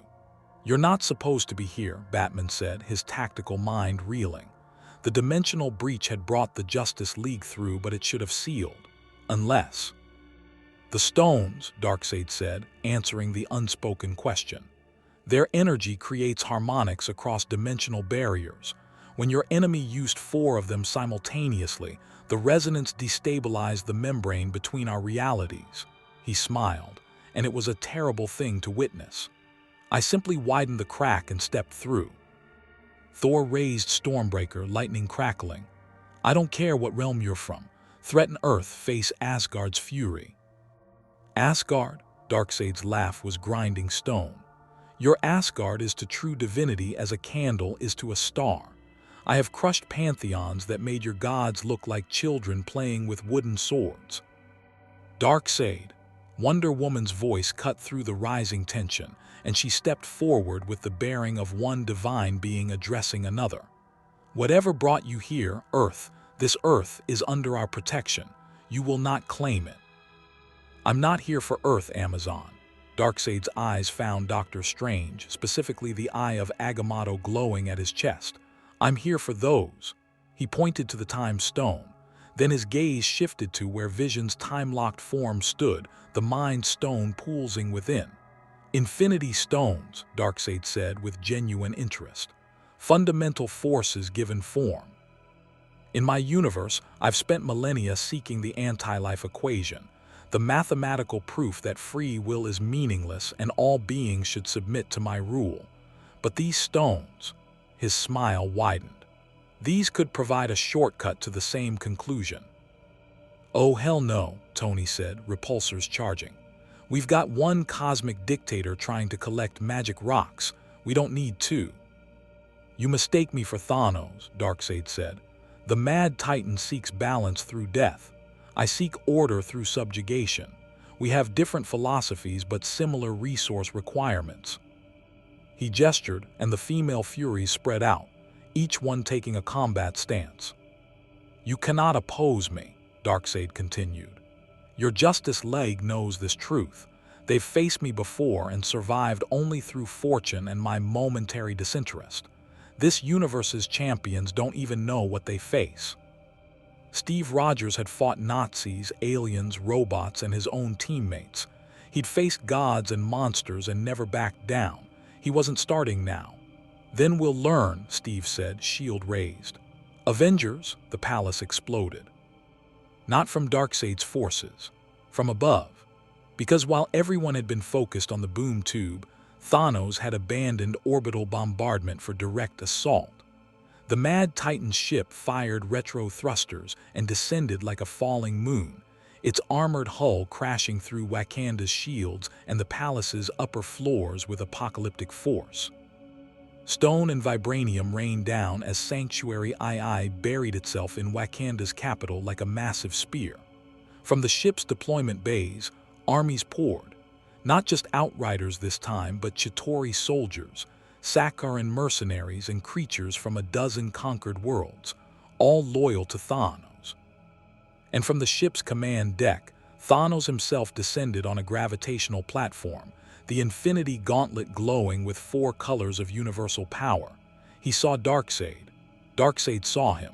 2 tyrants, 2 cosmic-level threats, 2 beings who'd conquered countless worlds and crushed innumerable heroes, meeting in the ruins of Wakanda's palace. The Avengers and Justice League were caught directly between them. Well, Rocket said into the shocked silence, this is new. Thanos and Darkseid studied each other, with the assessment of apex predators meeting for the first time. You are not of this reality, Thanos observed. Your power signature is incompatible with this universe's structure. And you wield weapons of fundamental reality with the grace of a child swinging his father's sword, Darkseid countered. Infinity stones, impressive tools, but tools nonetheless. True power comes from within. His eyes flashed red, and Omega beams, energy that could not be dodged, only endured, lanced toward Thanos. The Mad Titan raised the Infinity Gauntlet. The space stone flared, and the Omega beams curved through portals that redirected them into Sanctuary II's hull. The ship's armor, designed to withstand planetary bombardments, melted like wax. Impressive, Darkseid acknowledged, but insufficient. He gestured, and parademons began pouring through the still-open boom tube, hundreds, then thousands of winged monsters from Apocalypse flooding into the Marvel Cinematic Universe. Thanos' response was to activate the Power Stone, releasing a wave of purple energy that disintegrated every parademon in a half-mile radius instantly. The 2 armies, Apocalypse and Thanos' forces, paused, awaiting their master's commands. The 2 tyrants continued their assessment. It seems, Thanos said slowly, we have competing interests in this universe's Infinity Stones. Indeed, though I question whether you have the wisdom to wield them properly. Darkseid's voice carried contempt. Your goal is balance through death, crude, inelegant, My goal is perfection through order. And yet both require the stones in question. Thanos' eyes shifted to the assembled heroes between them. These champions have proven resilient. Defeating them while also engaging you would be inefficient. Agreed, I propose temporary alliance. Darkseid's smile was terrible to behold. We crush the heroes together, claim the stones, and then resolve our philosophical differences regarding their use. No, Superman said, floating forward despite Batman's warning gesture. You don't get to decide Earth's fate, either of you. Both tyrants looked at him, and the weight of their combined attention was like standing before dying stars. The Kryptonian speaks, Darkseid said with something almost like approval. I've conquered Kryptons in other realities. Your species has potential if properly directed. Serve me, and I'll spare your adopted world.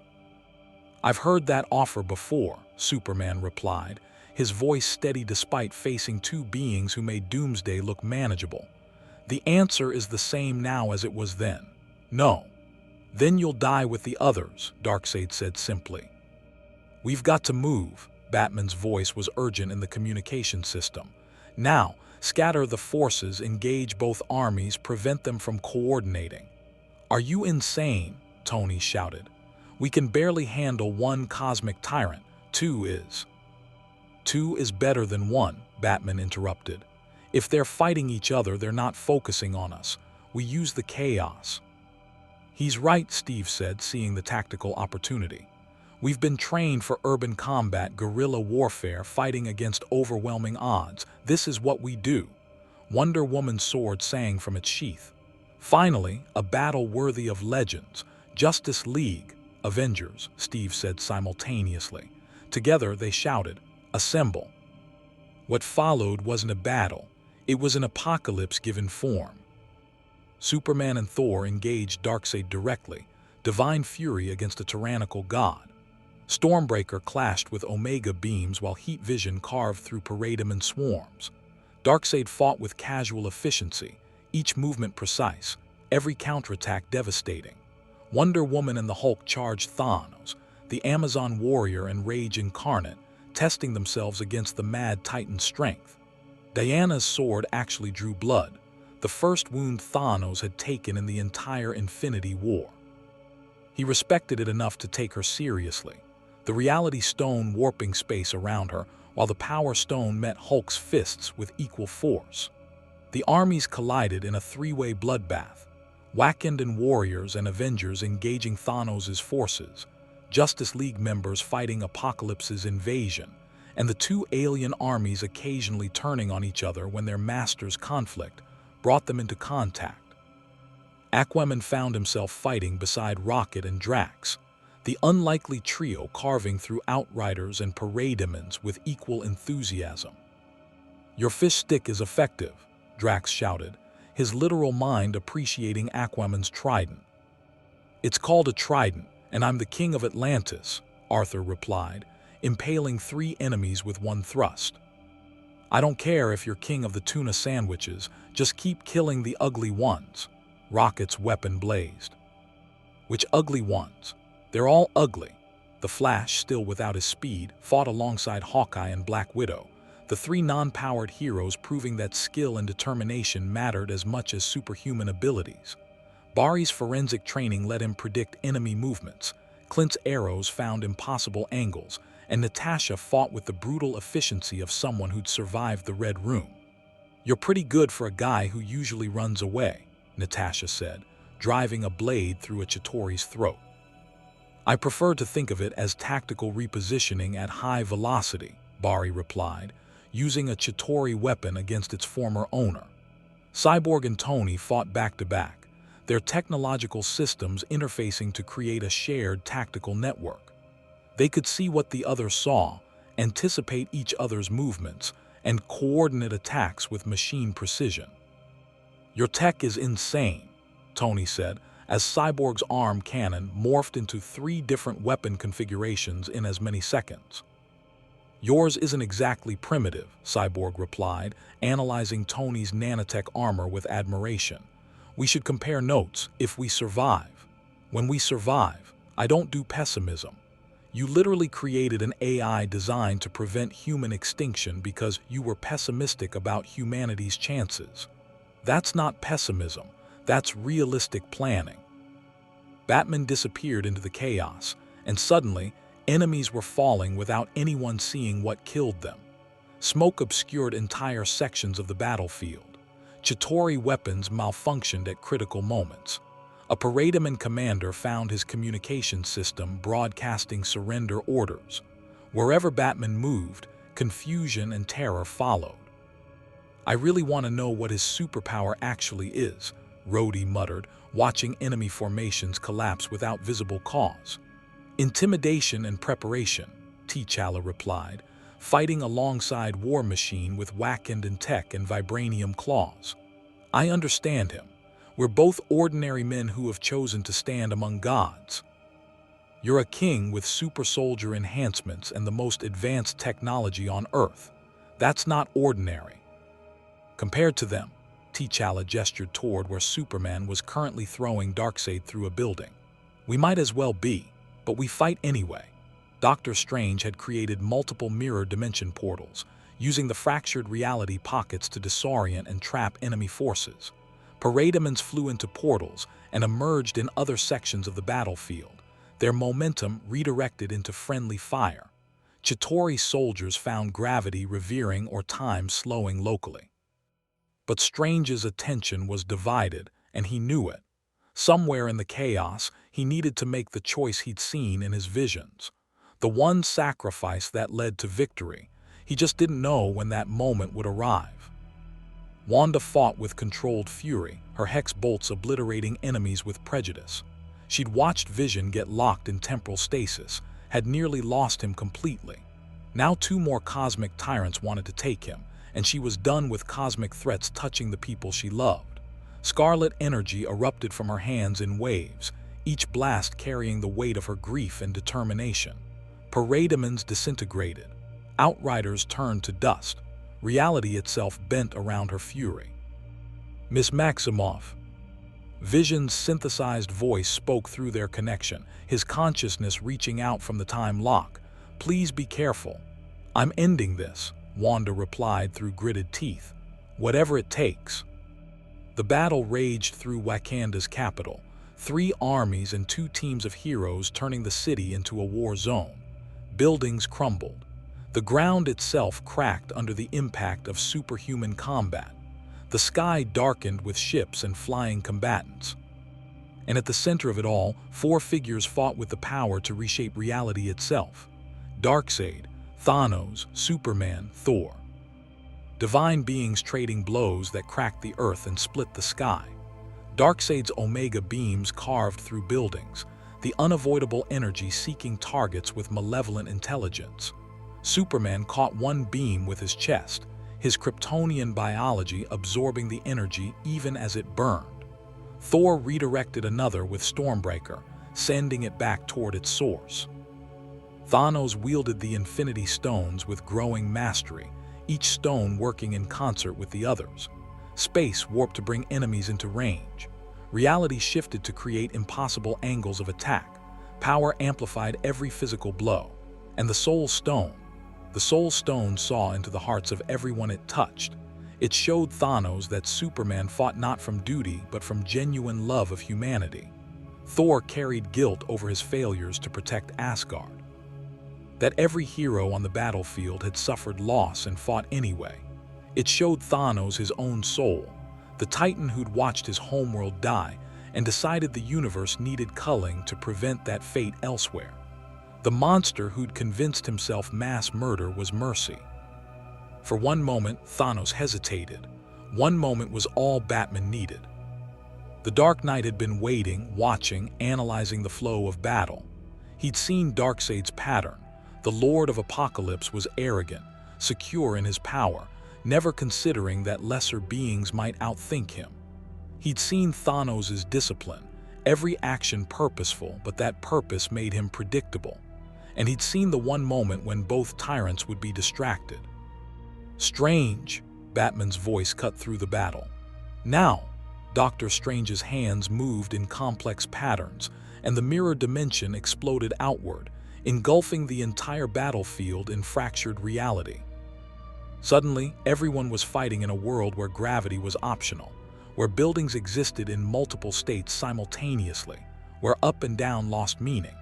Darkseid stumbled, actually stumbled, as the ground beneath him became floor, wall, and ceiling simultaneously. His Omega beams fired but curved back on themselves in the impossible geometry, creating feedback loops that disrupted his aim. Thanos adapted faster, using the space stone to orient himself in the chaos. But the mirror dimension's physics interfered with the stone's spatial manipulation, creating lag time between intention and execution. That lag was measured in microseconds. For beings like Superman and Thor, microseconds were eternities. Superman's fist connected with Thanos' jaw with the force of a meteor strike, actually staggering the mad Titan. Thor's Stormbreaker followed, lightning cascading through the mad Titan's body. Wonder Woman's lasso wrapped around Darkseid's arm, and the truth-compelling magic forced reality even the god of tyranny had to acknowledge. He was not invincible. For the first time in eons, Darkseid felt something unfamiliar. "Doubt, you fight well," Darkseid acknowledged, his voice still carrying confidence despite the momentary setback. "But you merely delay the inevitable." "I am talking too much," Aquaman said, his trident driving into Darkseid's shoulder from an angle the mirror dimension made possible. The Lord of Apocalypse roared, Omega beams erupting in all directions. The energy carved through the mirror dimension structure, creating cracks in reality itself. Strange felt the dimensional integrity failing. He couldn't hold it much longer. The combined power of two cosmic-level beings was tearing his construct apart. 30 seconds, Strange shouted. "Whatever you're going to do it now." Batman's plan had bought them seconds. Now they needed to make those seconds count. "All forces concentrate on Thanos," Steve Rogers commanded. "Drive him toward the time lock." "What?" Tony's confusion was evident. "That's where Vision is, if Thanos gets there." "Trust me," Steve interrupted. The heroes responded instantly, coordinated action born from mutual trust. Superman and Thor drove Thanos backward with overwhelming force. Wonder Woman's lasso created barriers he had to navigate around. Wanda's hex bolts hammered him from every angle the mirror dimension allowed. Thanos fought brilliantly, 4 Infinity Stones working in perfect concert. But he was fighting blind, being herded by opponents who knew the battlefield better than he did. Step by step, blow by blow, he was driven back toward Vision's time-locked form. Exactly as Batman had planned. Because Batman had seen what no one else had noticed. Vision's time lock wasn't stable. The temporal bubble Strange had created was brilliant, but it was straining under the proximity of 4 Infinity Stones. The temporal mathematics were breaking down, and when they broke completely, the resulting temporal explosion would either kill everyone in range or create a window of opportunity measured in heartbeats. Batman was gambling everything on the latter. 5 seconds to temporal collapse, Shuri's voice crackled through the systems. "The field is destabilizing." "Everyone get clear," Strange commanded. But Thanos was right there, his hand reaching for the failing time lock, ready to seize the Mind Stone the instant it became accessible. The temporal field shattered. Reality screamed. And in that impossible moment between time frozen and time flowing, Vision's consciousness had 1 fraction of a second to make a choice. He chose. The Mind Stone's energy erupted not outward toward Thanos, but inward, flooding Vision's synthetic neural pathways with everything the stone contained. Every possibility, every potential, every version of reality where different choices led to different outcomes. Vision saw everything, and he saw what needed to happen. "Wanda," Vision's voice was everywhere and nowhere. "You know what you have to do." Wanda's eyes widened with horrified understanding. No, I won't." "You must." Vision's form was solidifying, time resuming. "It's the only way I've seen it. Strange saw it. Batman planned for it." His synthesized voice carried infinite sadness and infinite acceptance. Destroy the stone, destroy me, save everyone else. Vision, please. Thanos' hand was closing the distance, inches from the Mind Stone in Vision's forehead. Wanda's hands erupted with scarlet energy, not the controlled hex bolts she'd been using in combat. Pure chaos magic, reality-warping power fueled by grief and love and desperate determination. The energy struck the Mind Stone. And the stone, one of 6 fundamental forces of the universe, shattered. The explosion threw everyone back, heroes and villains alike scattered by the detonation of crystallized infinity itself. When the light cleared, Vision was gone, the Mind Stone was destroyed, and Wanda Maximoff knelt in the crater screaming. Thanos stared at the space where the Mind Stone had been, his gauntlet hand still extended. 4 stones glowed on his knuckles. 4, not 6, never 6. His entire crusade, his destiny, the balance he'd sought for centuries, all predicated on assembling all 6 Infinity Stones, and they just destroyed one. For the first time since beginning his quest, Thanos' expression showed something other than certainty. It showed rage, pure, incandescent, reality-breaking rage. The 4 stones activated simultaneously, purple, blue, red, orange energy cascading from the Infinity Gauntlet in a wave of fundamental force that dwarfed anything he'd used before.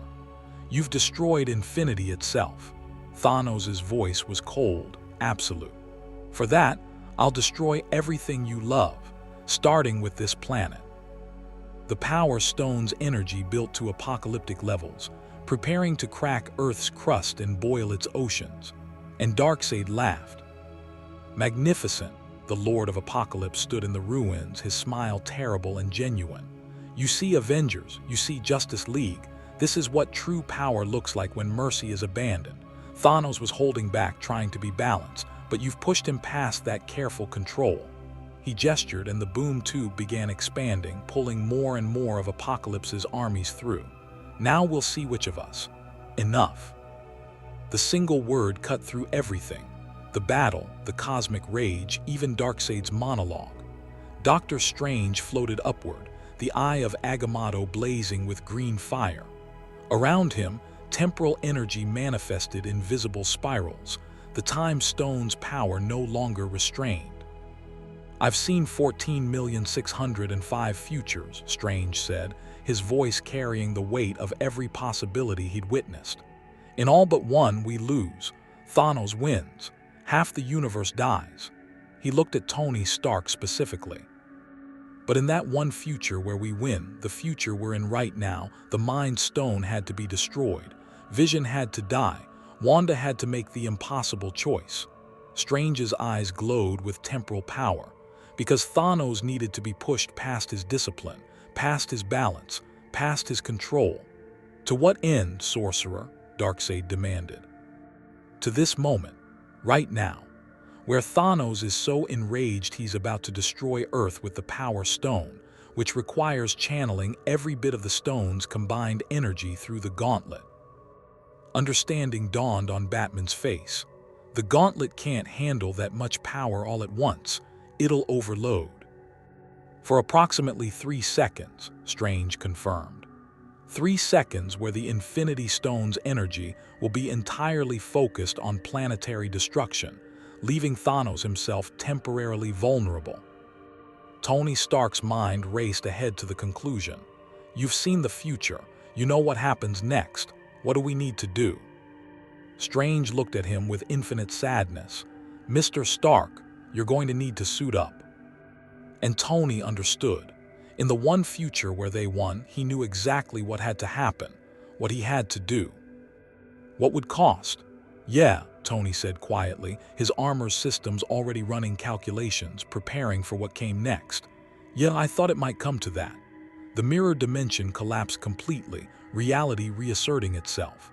The battlefield stabilized, and every hero still standing saw Thanos gathering power to destroy the world. They had 3 seconds. 3 seconds to save everything. The clock started now. Time fragmented into crystalline shards of possibility. 3 seconds to save the world. In the first second, Thanos raised the Infinity Gauntlet skyward, and the 4 stones ignited with the fury of dying stars. Purple, blue, red, orange energy spiraled upward in a column that pierced the atmosphere, visible from orbit. The Power Stone drew from Earth's core, preparing to crack the planet like an egg. The Reality Stone began unmaking the fundamental bonds that held matter together. The Space Stone expanded the destructive radius to encompass the entire globe. The Soul Stone ensured no living thing would escape the annihilation. It was beautiful in the way apocalypses are beautiful, terrible and absolute and final. Superman saw the column of energy and understood instantly what it meant. He'd seen planetary destruction before, watched recordings of Krypton tearing itself apart. This was the same mechanism, just slower, more deliberate, more cruel. Everyone who can fly with me. Superman launched himself at the energy column, not to stop it, that was impossible, but to buy fractions of seconds. We contain it until Thor was already beside him, Stormbreaker raised high. Lightning cascaded from the enchanted weapon, God-forged power meeting the Infinity Stone's fury. Until what, my friend? Until Tony does whatever Strange saw him do, Superman replied, his hands pressing against energy that burned even his invulnerable cells. The pain was extraordinary.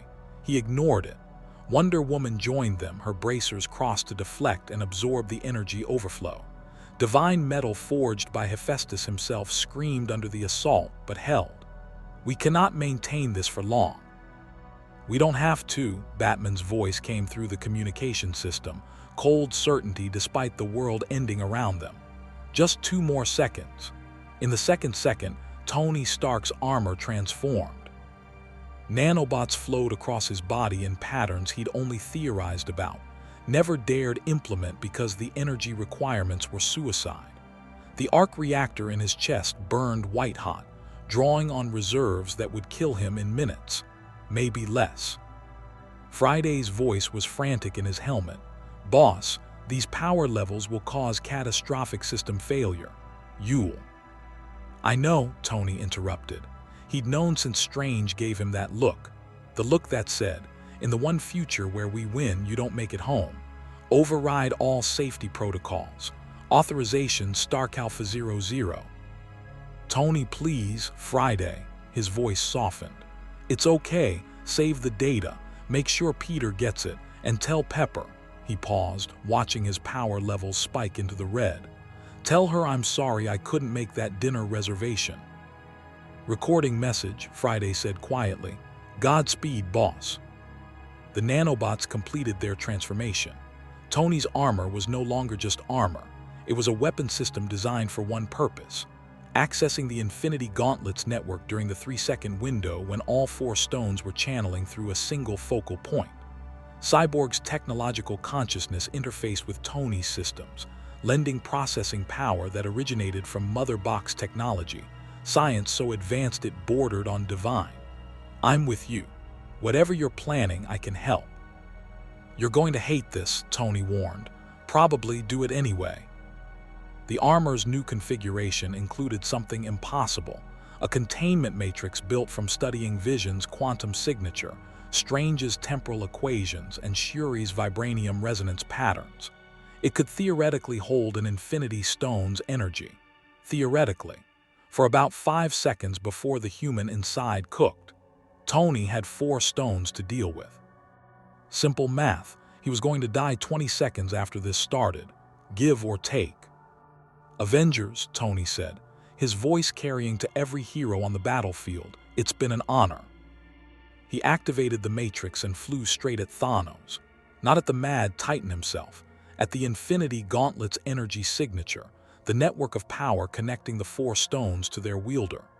Tony's armor dove into the column of apocalyptic energy like a man diving into a volcano. Every alarm in his suit screamed.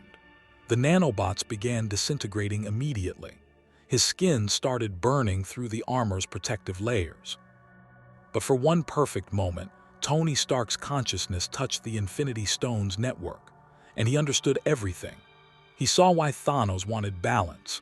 The Mad Titan's homeworld dying from overpopulation, his people ignoring his warnings, extinction coming exactly as he'd predicted.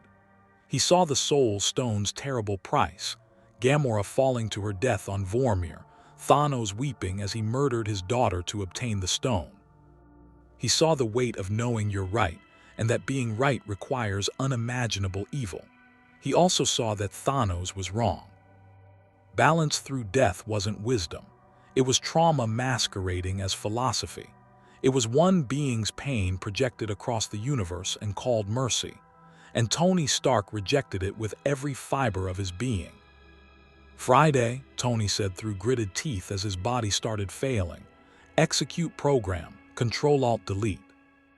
The armor systems, boosted by Cyborg's processing power and drawing on the arc reactor's full output, sent a single pulse through the Infinity Gauntlet's network. Not an attack, a virus. The same basic principle Cyborg had used on Sanctuary II's weapons, but refined to quantum levels. A digital infection that couldn't destroy the stones, nothing could, but could disrupt the Gauntlet's ability to channel their power for exactly 17 seconds. 17 seconds where the stones would still be active, but unable to coordinate. 17 seconds where Thanos would be wearing 4 universe-ending weapons that suddenly didn't work together. The pulse executed. Tony's arc reactor shattered. The containment matrix failed. Energy that could reshape reality flooded his biological systems. And Tony Stark, genius billionaire playboy philanthropist, died saving the universe one last time. His body fell from the sky, armor disintegrating, the man inside already gone. But the virus was uploaded. The Infinity Gauntlet sparked, stuttered, and the coordinated apocalyptic energy column collapsed into chaotic discharge. The 4 stones were still active, still impossibly powerful, but they were fighting each other instead of working together. The world didn't end. In the 3rd second, everything happened at once. Thanos looked at his gauntlet in incomprehension as the stone's power turned against itself. Space warped reality. Reality corrupted power. Power fed back into soul. The mathematical perfection he'd achieved was replaced with cascading system failures. "What have you done?" Thanos roared, his eyes finding Tony's falling form. Steve Rogers caught Tony mid-fall, shield discarded, cradling his teammate with desperate care. No, Tony, stay with me." But Tony's eyes were already glassy, his chest still, the arc reactor's light extinguished. "He knew," Dr. Strange said quietly, floating beside them. "In the one future where we win, this had to happen. I'm sorry." "You're sorry," Steve's voice cracked. "You saw this and didn't." If I'd told him, he might have chosen differently, might have hesitated at the critical moment. Strange's own voice was heavy with the burden of knowledge. Some sacrifices only work if they're chosen freely. Peter Parker, web-slung to their position, saw Tony's body and the teenager's world shattered. No, Mr. Stark, please, you can't." His voice broke into sobs. "We won. You were supposed to see that we won." But there was no time for grief, because Thanos was adapting. The Mad Titan's strategic mind assessed the situation in microseconds. The gauntlet was compromised but not destroyed. The stones were in chaos but still functional. He needed time to restore the network, to repair whatever Stark had done. Time he didn't have, because Darkseid was moving. The Lord of Apocalypse had watched Stark's sacrifice with something approaching respect. The mortal had touched infinity itself and used his dying breath to wound a god. There was honor in that, foolish but honorable. More importantly, Thanos was vulnerable. Darkseid's Omega beams lanced out, not at the heroes but at Thanos himself. The unavoidable energy tracked the Mad Titan with malevolent intelligence, and with the Infinity Gauntlet malfunctioning, Thanos couldn't simply portal away. He had to dodge. Darkseid, god of tyranny, made Thanos the Mad Titan run. "You're weakened," Darkseid observed, advancing with the inevitability of entropy. "Your tools have failed you. Now face true divine power." The two cosmic beings clashed with world-breaking force, but the dynamic had shifted. Thanos was on the defensive, desperately trying to restore the gauntlet's functionality while fighting off Darkseid's assault. Batman saw the opening. "Everyone still mobile," he commanded, his tactical mind operating on pure adrenaline now. "We have 17 seconds before Thanos repairs the network. We use them to end this, permanently." "How?" Natasha demanded. "We just watched our most powerful weapon die, and it only made Thanos vulnerable, not defeated." "We do what Stark's sacrifice bought us the chance to do," Batman replied. "We take the stones away from him entirely." Superman understood first. "You want to remove the gauntlet while he's wearing it.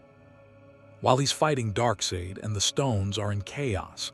It's the only window we'll get." "That's insane," Bruce Banner said. "The gauntlet is molecularly bonded to his arm. You'd have to cut off his hand," Wonder Woman finished, her God-killer sword already in hand. "I can do this." "Not alone," Thor said, Stormbreaker crackling. "We end this together." The plan was simple, brutal, and had approximately a 12% chance of success. Batman had worked with worse odds. "Cyborg, I need you to maintain the virus," Batman instructed. "Keep the stones chaotic for as long as possible. Flash, even without speed, you're our fastest thinker. Coordinate the support team.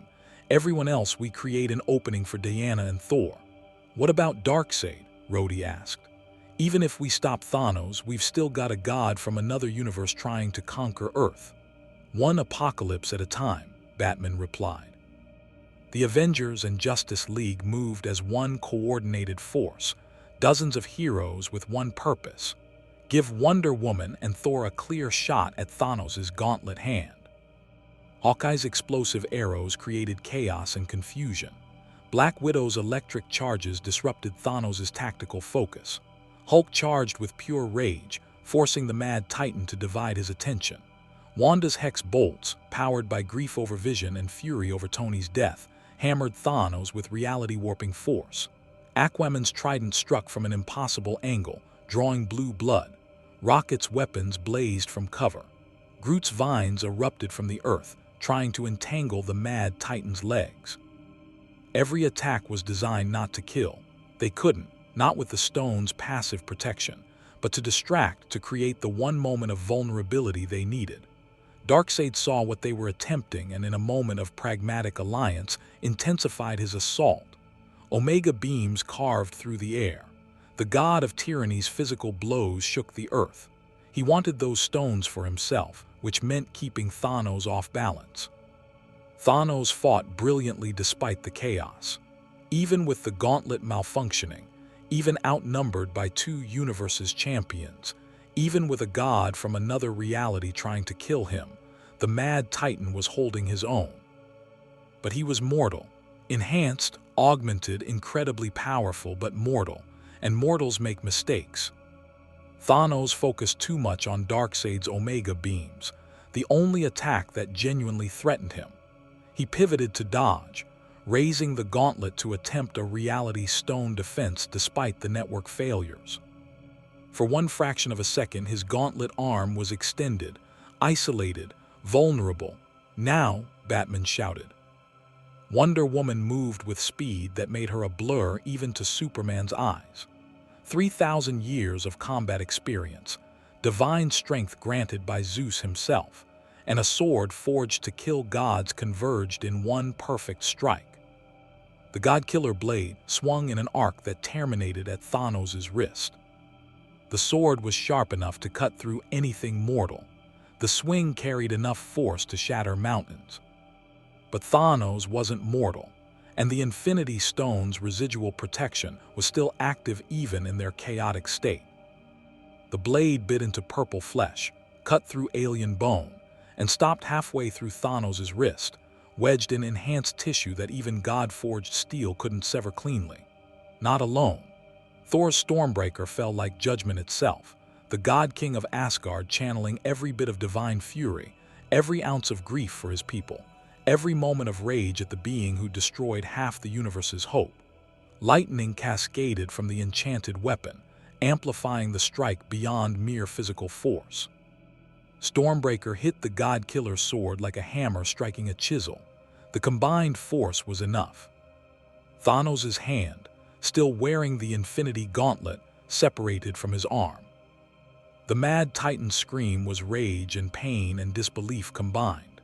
He stared at the stump of his wrist, purple blood fountaining, his life's work literally severed from his body. The gauntlet hit the ground, 4 infinity stones still glowing despite the chaos. Every being on the battlefield stopped. Heroes, villains, alien armies, even Darkseid paused, his eyes fixed on the prize now lying in the Wakanda dirt. 4 infinity stones, power beyond measure, reality itself ready to be claimed. Darkseid moved first, his speed betraying his massive form. The Lord of Apocalypse reached for the gauntlet with hands that had crushed planets. Superman intercepted him, blue and red becoming a missile that struck Darkseid with enough force to crack the earth beneath them. "No, you don't get to take that, not while I'm breathing." "Then I'll ensure you stop breathing," Darkseid replied, Omega beams erupting at point-blank range. The energy that could track across star systems, that could disintegrate most beings instantly, struck Superman's chest and was absorbed by Kryptonian cells that had been storing solar energy for hours of combat. Clark's eyes began glowing red. "My turn." Heat vision met Omega beams in the space between 2 gods, and the resulting energy discharge shattered windows across what remained of Wakanda's capital. Thor stood over the fallen gauntlet Stormbreaker raised protectively. "None shall claim these stones. Not Darkseid, not Thanos, not even you, Asgardian." The female Furies attacked as one coordinated unit. Granny Goodness's energy whips cracked through the air. Lashana's metal coils wrapped around Thor's legs. Mad Harriet's razor claws slashed from the shadows.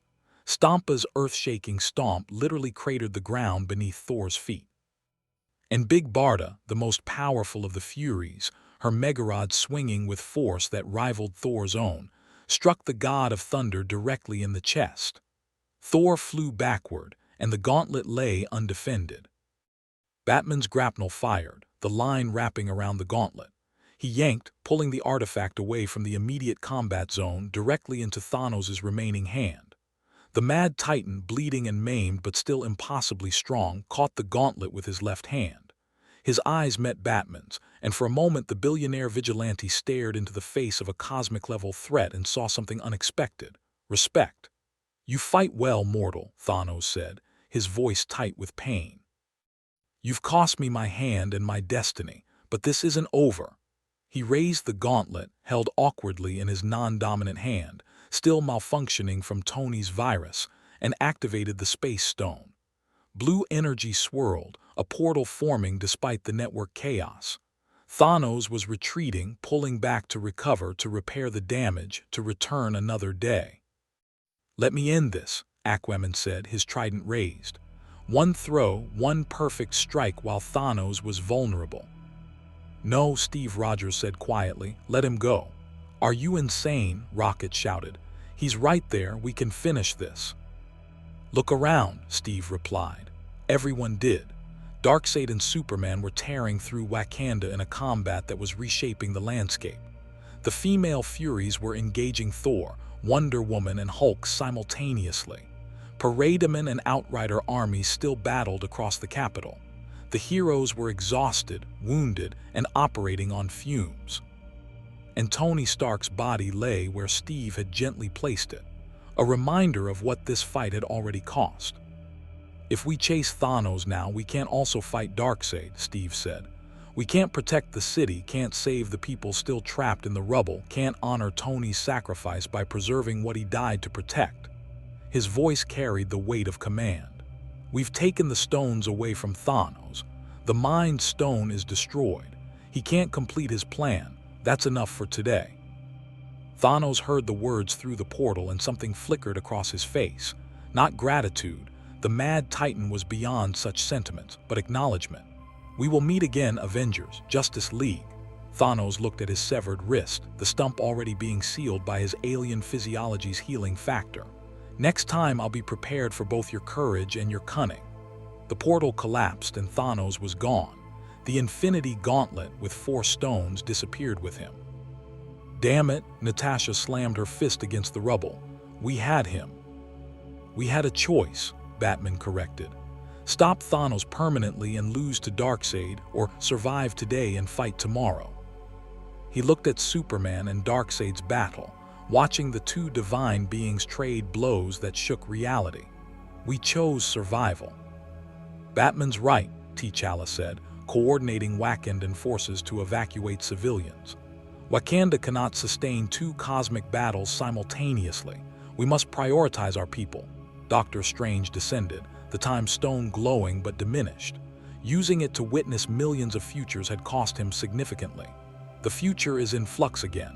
Stark's sacrifice and Thanos' retreat have created new timelines I can't see clearly, but he managed a weak smile. But I see more where we win than I did before. What about Darkseid? Wanda asked, her voice hollow with grief over Vision, over Tony, over everything this day had cost. How do we stop a god? We asked nicely. Everyone turned to see Flash Barry Allen, still without his speed, walking toward them with someone unexpected. Big Barda, the largest of the female Furies, had her Megarod lowered and her expression was conflicted. Barda, Wonder Woman's hand moved to her sword. She'd fought the Furies before, knew their deadly efficiency. What are you? I'm done, Barda said simply. Her voice carried the weight of someone making a decision that would reshape her entire existence. I've served Darkseid for centuries, fought his wars, conquered his worlds. And for what? So he can chase power in another universe while Apocalypse crumbles. This is a trick, Aquaman said, trident raised. No trick, just truth. Barda's eyes found the heroes, studying them with new appreciation. I watched you fight today, watched you make impossible choices. That mortal Stark, he touched infinity and used it to wound a god, and he did it knowing he'd die. She gestured to Tony's body. Darkseid has never sacrificed anything. He takes, he conquers, he rules, but he's never given himself for anything greater. Barda's Megarod transformed, collapsing into a more portable form. I'm tired of serving a god who only knows how to take. So you'll serve us instead, Batman's voice was skeptical. I'll fight beside you. There's a difference. Barda looked back at where Darkseid and Superman were locked in combat, 2 titans testing each other's limits. And I'll tell you how to send Darkseid back to our universe, permanently. Every hero leaned in. The boom tube that brought us here, Barda explained. It's unstable because it's bridging realities that were never meant to connect. Darkseid is keeping it open through force of will and Mother Box technology. But if someone could disrupt the Mother Box's connection while Darkseid is distracted, the boom tube would collapse, Cyborg finished, possibly pulling everything from Apocalypse back through before it's sealed. Including Darkseid if he was close enough to the tube when it collapsed, Barda confirmed. How close? Bruce Banner asked. Physical contact. He'd need to be touching the boom tube's event horizon when it failed. Everyone looked at where Superman and Darkseid fought, the 2 beings hundreds of yards from the boom tube's location. So we need to drive a god backward across a battlefield, Rocket summarized, while also sabotaging alien technology from another universe. Simple. We've done harder, Steve said, but even he didn't sound convinced. Batman was already forming the plan. Cyborg, you and Shuri work on the Mother Box disruption. Barda, you coordinate with them. They'll need your technical knowledge. Everyone else, we drive Darkseid to the boom tube. How? Rhodey demanded. We've been throwing everything at him, and Superman's the only one who can even make him feel it. Then we don't try to hurt him, Batman replied. We make him chase something he wants more than fighting us. Wonder Woman understood immediately. The Time Stone, it's the last Infinity Stone on Earth. If we make him think he can claim it, he'll follow it right to the boom tube, Strange finished. Using me as bait, again, I'm sensing a pattern. You're the one who saw the future, Batman said without sympathy. Did you see this working? Strange closed his eyes, pushing his temporal awareness to its limits despite the exhaustion. He saw threads of possibility, futures branching and converging. Yes, if Superman can keep Darkseid occupied for 60 more seconds while we prepare, if Cyborg can crack Mother Box encryption from another universe, if I can run fast enough despite being a sorcerer and not an athlete. He opened his eyes. Yes, this works. Maybe. Maybe is better than nothing, Steve said. Let's do it. The plan executed with desperate precision. Cyborg and Shuri worked in tandem, their technological consciousness interfacing with Barda's knowledge of apocalypse systems. The Mother Box technology was elegant, sophisticated beyond Earth science, but it was still technology, and technology could be hacked. There, Barda pointed to a quantum signature in the boom tube's code. That's the stability anchor. Collapse that, and the entire portal destabilizes. I see it, Cyborg confirmed, but it's protected by encryption I've never encountered. This will take time.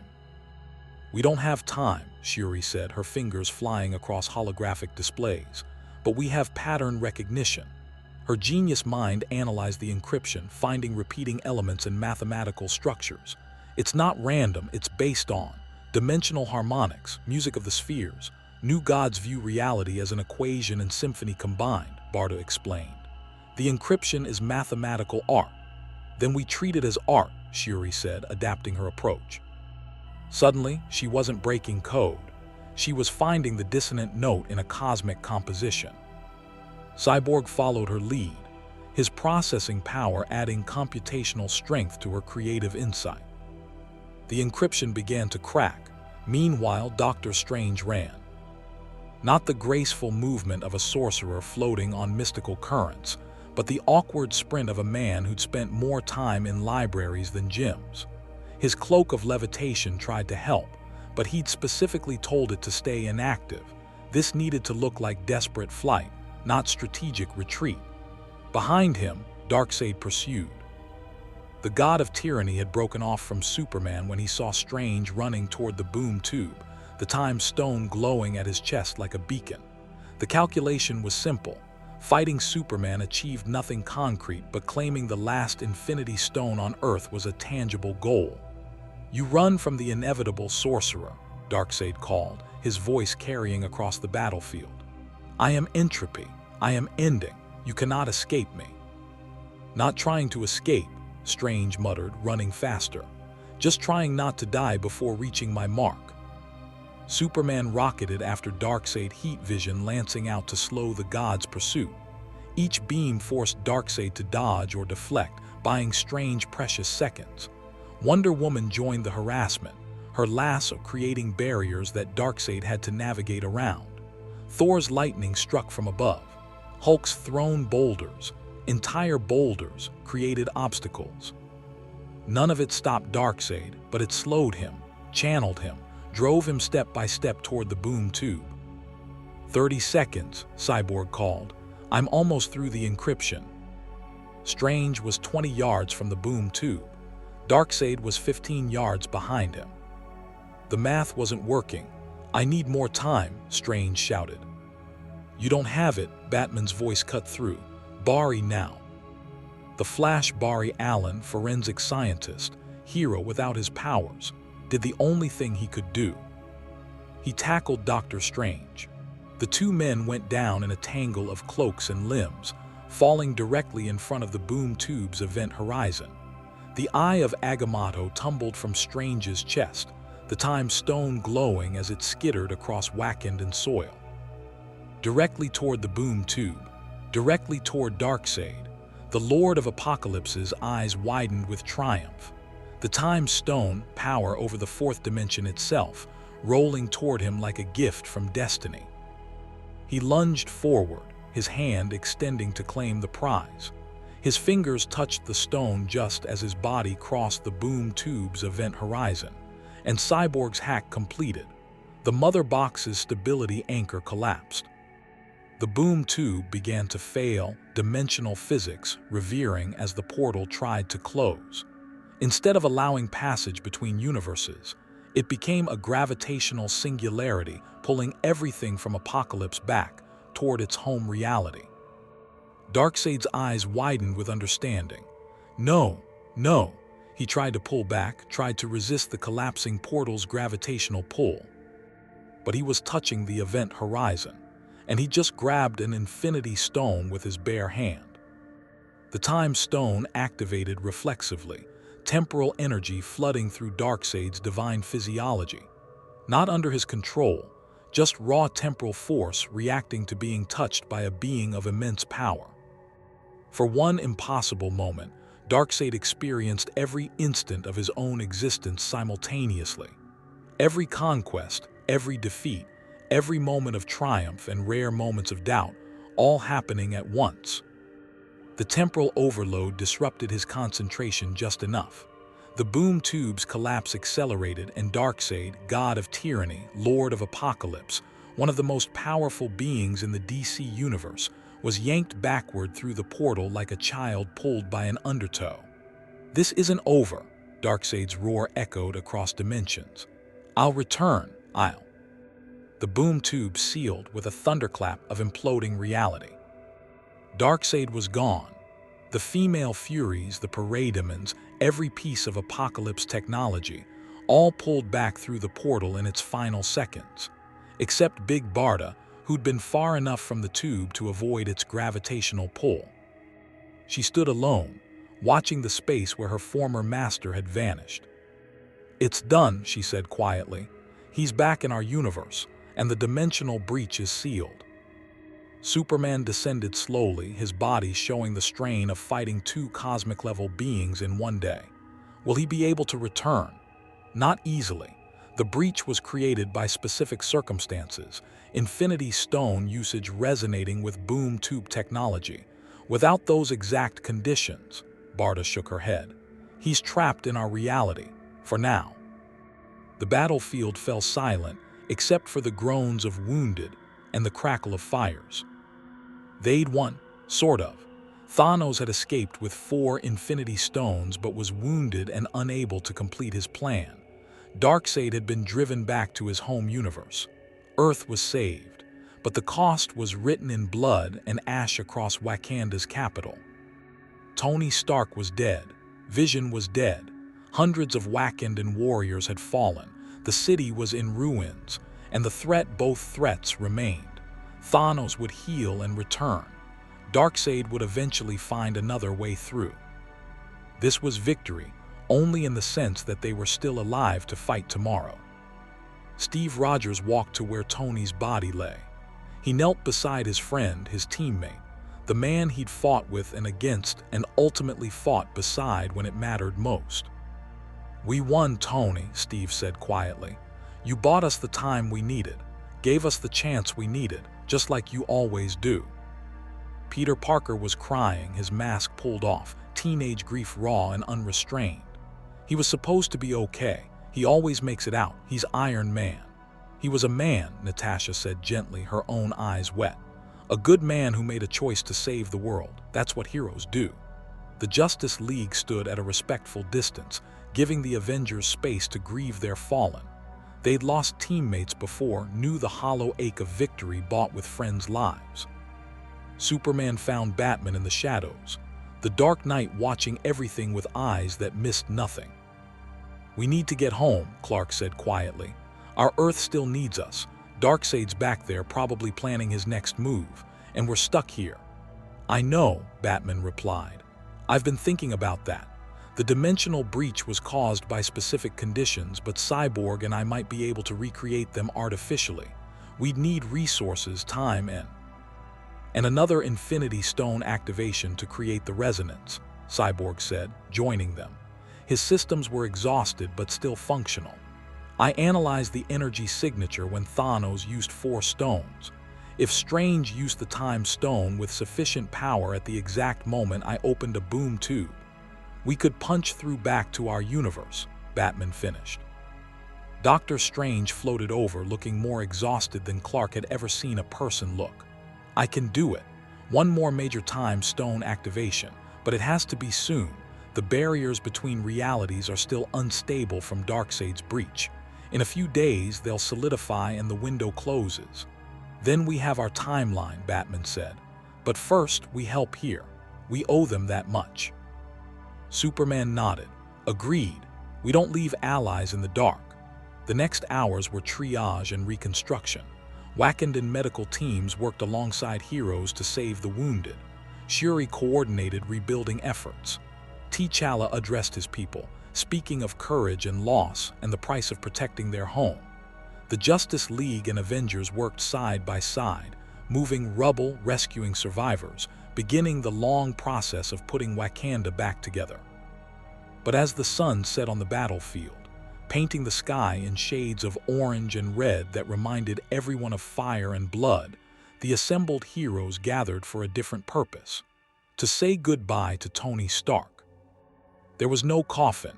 His body would be returned to America for proper funeral. But here, in Wakanda, the place where he'd made his final sacrifice, the Avengers and Justice League assembled to honor him. Steve spoke first, his voice steady despite the grief. Tony Stark was many things: genius, billionaire, philanthropist, Avenger, friend. He wasn't perfect, he'd be the first to tell you that. But when the world needed saving, when someone had to make the impossible choice, Tony never hesitated. Thor raised Stormbreaker. In Asgard, we honor fallen warriors by celebrating their deeds in battle. Stark touched infinity itself and wounded a god. His name will be remembered in songs. Natasha's eulogy was simple. He was one of us. That's all he ever wanted, to be good enough to stand beside heroes. He was better than good enough. Peter couldn't speak through his tears. When it was the Justice League's turn, Superman stepped forward. "I didn't know Tony Stark long," Clark said, "but I recognized him immediately.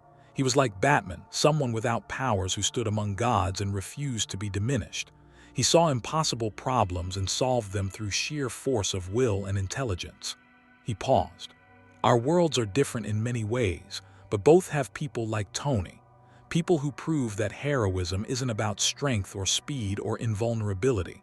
It's about choice. And Tony Stark chose to save everyone, even when it cost him everything."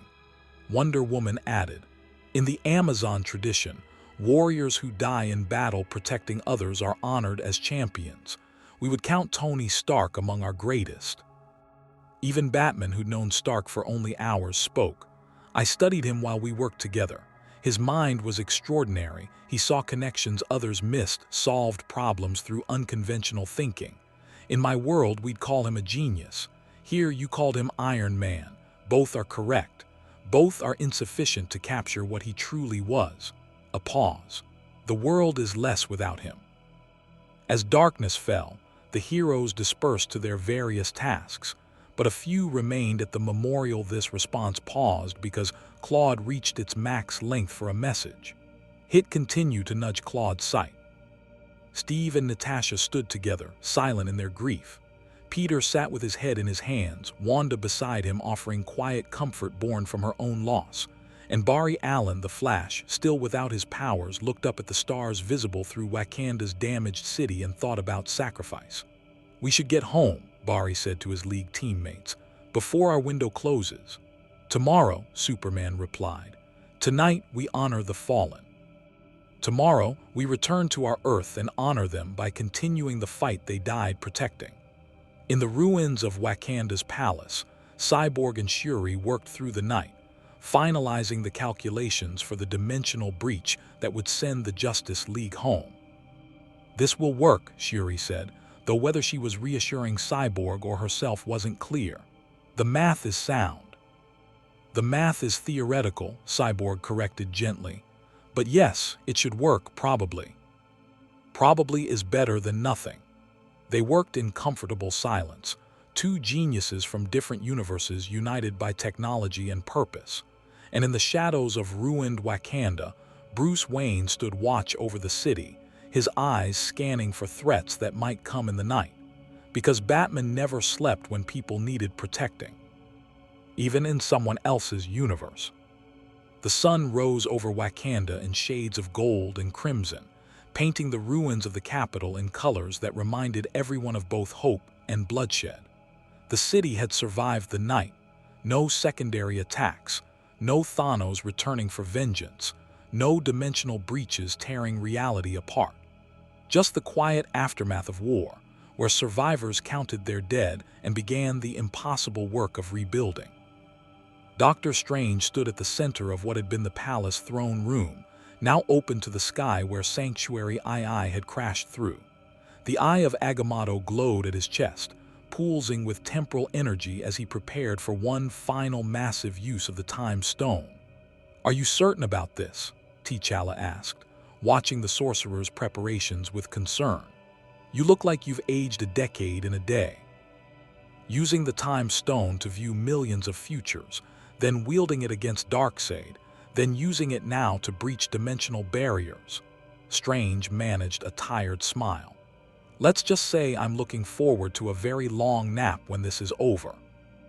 Cyborg stood opposite Strange, his technological systems interfaced with a hastily constructed dimensional resonance array built from Wakandan vibranium, Stark tech salvaged from Tony's final armor, and principles reverse-engineered from studying the boom tube's collapse.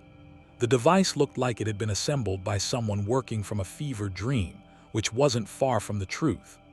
"The mathematics check out," Cyborg confirmed, though his voice carried uncertainty.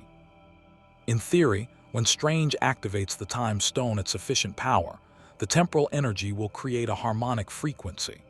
I'll use that frequency to generate a boom tube, and the two energies should resonate enough to punch through the dimensional barrier." "In theory," Batman repeated, standing with his Justice League teammates. They were ready to leave, as ready as anyone could be to leap through an unstable portal between realities and hope they arrived home in one piece.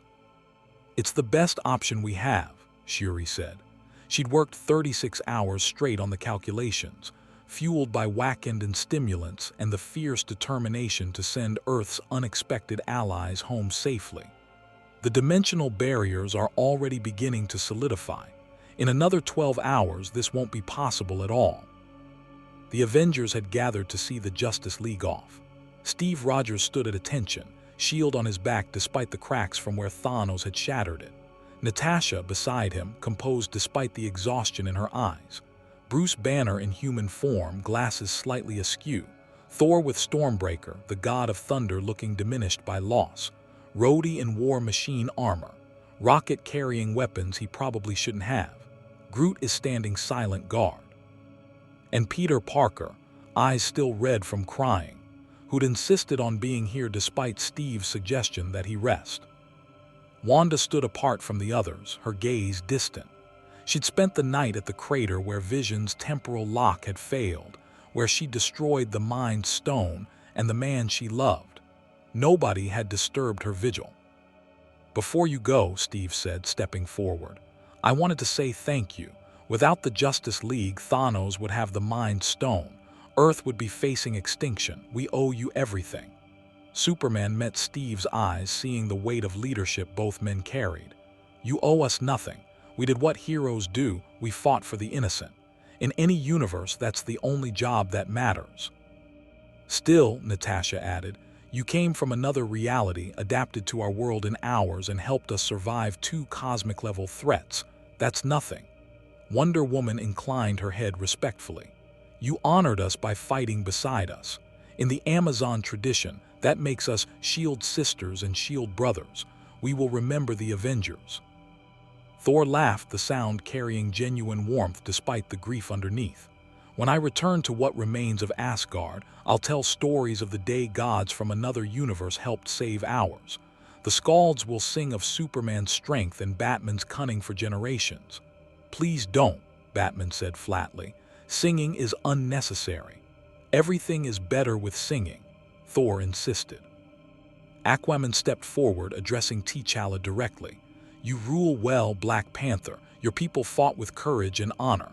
Wakanda reminds me of Atlantis, a kingdom hidden from the world but willing to stand and fight when the world needs defending." "High praise from a fellow king," T'Challa replied. "Wakanda will remember this day, and if your world ever needs allies, know that you have them here.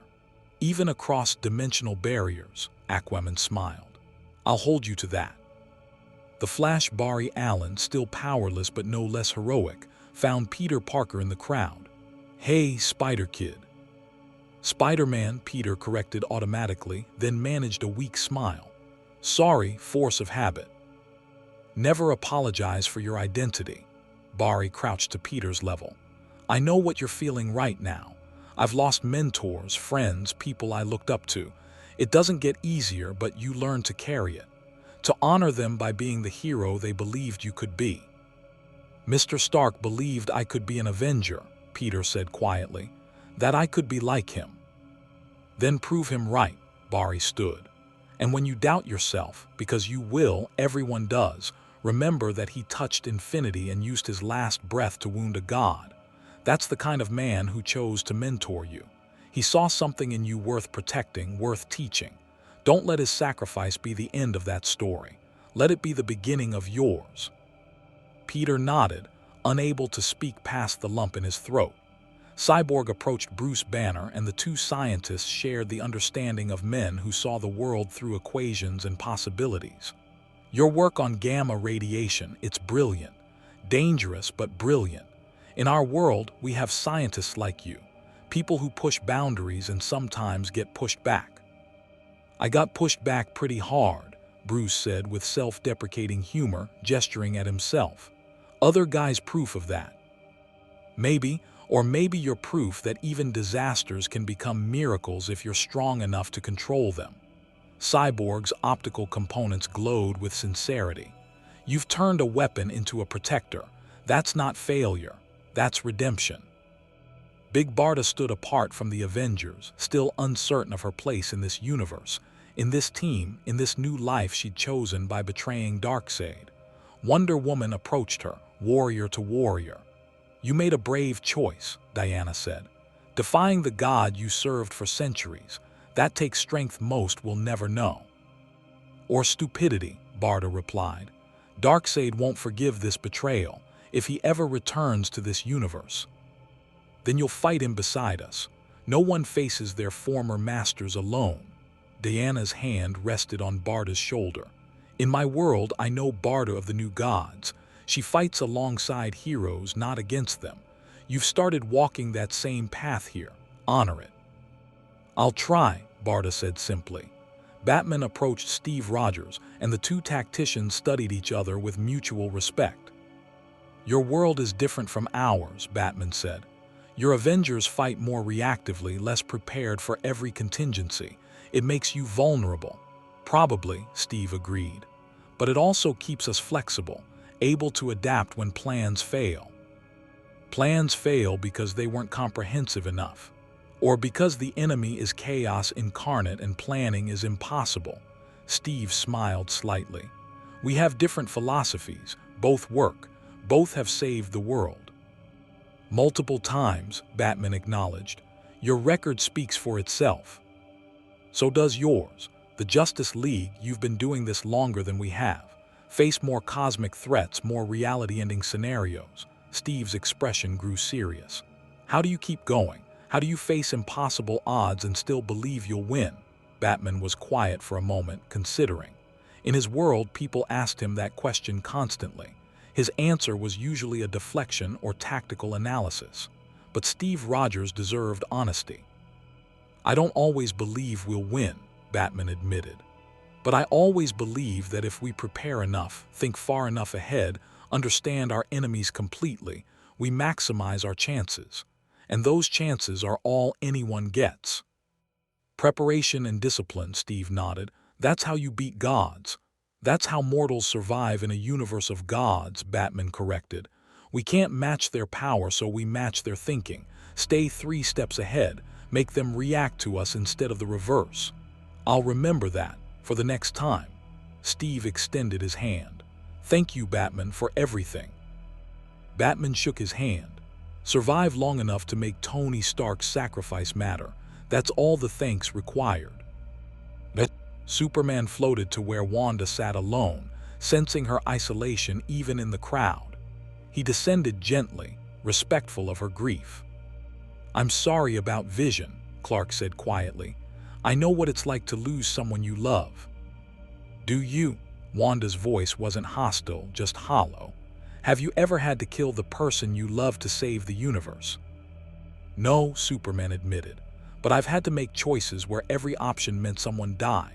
where being strong enough to save everyone wasn't enough because the universe demanded sacrifice. He sat beside her. It doesn't make it hurt less, but it means you're not alone in carrying that pain. He was good, Wanda said, tears flowing freely now. Vision was, he was the best of us, logical and compassionate, strong but gentle, and I destroyed him. You saved him, Superman corrected. Thanos would have torn the Mind Stone out and left Vision to die in agony. You gave him a quick end and made sure his sacrifice meant something. That's love, Wanda. Not the easy kind from stories, the hard kind that costs everything.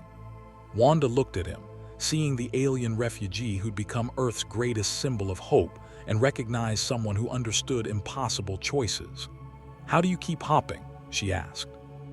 After everything you've lost, everything you've seen, how do you still believe things will get better? Superman smiled, and it was genuine despite the grief of the last 2 days.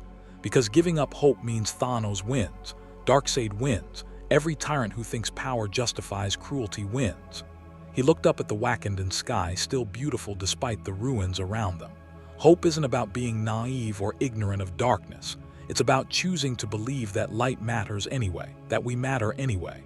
Mr. Stark chose hope, Wanda said softly, even when it killed him. Especially then, Superman agreed. That's when hope matters most. The dimensional resonance array began humming, Cyborg systems interfacing with principles that shouldn't work, but did anyway because 3 universes' greatest minds had made them work. We're ready, Cyborg announced. Strange, whenever you are. Dr. Strange took a deep breath, centered himself, and began channeling the Time Stone's power. Green energy cascaded from the eye of Agamotto, temporal mechanics bending reality into shapes that human eyes weren't designed to perceive. The air itself rippled. Cyborg activated the boom tube generator, and the familiar sonic signature of New God technology filled the air. But this boom tube was different, unstable, fluctuating, trying to connect to a universe it had never touched before. The 2 energies met, and reality screamed. The dimensional breach tore open, not the controlled portal of a standard boom tube, but a violent wound between worlds. Through the opening, the Justice League could see their Earth, familiar skylines, their universe's specific shade of blue in the sky, home. It's working, Shuri shouted over the dimensional breach's roar. The resonance is holding. Barely, Cyborg replied, his system straining to maintain the connection. The portal is stable for maybe 90 seconds. After that, it collapses and we're stuck here. Then we go now, Superman said.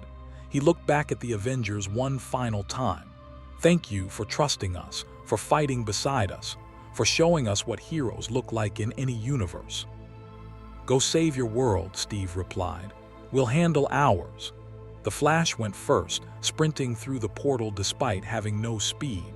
He trusted his team, trusted the science, and trusted that home was on the other side. He vanished into the dimensional breach. Aquaman followed, trident raised in salute to the Avengers before stepping through.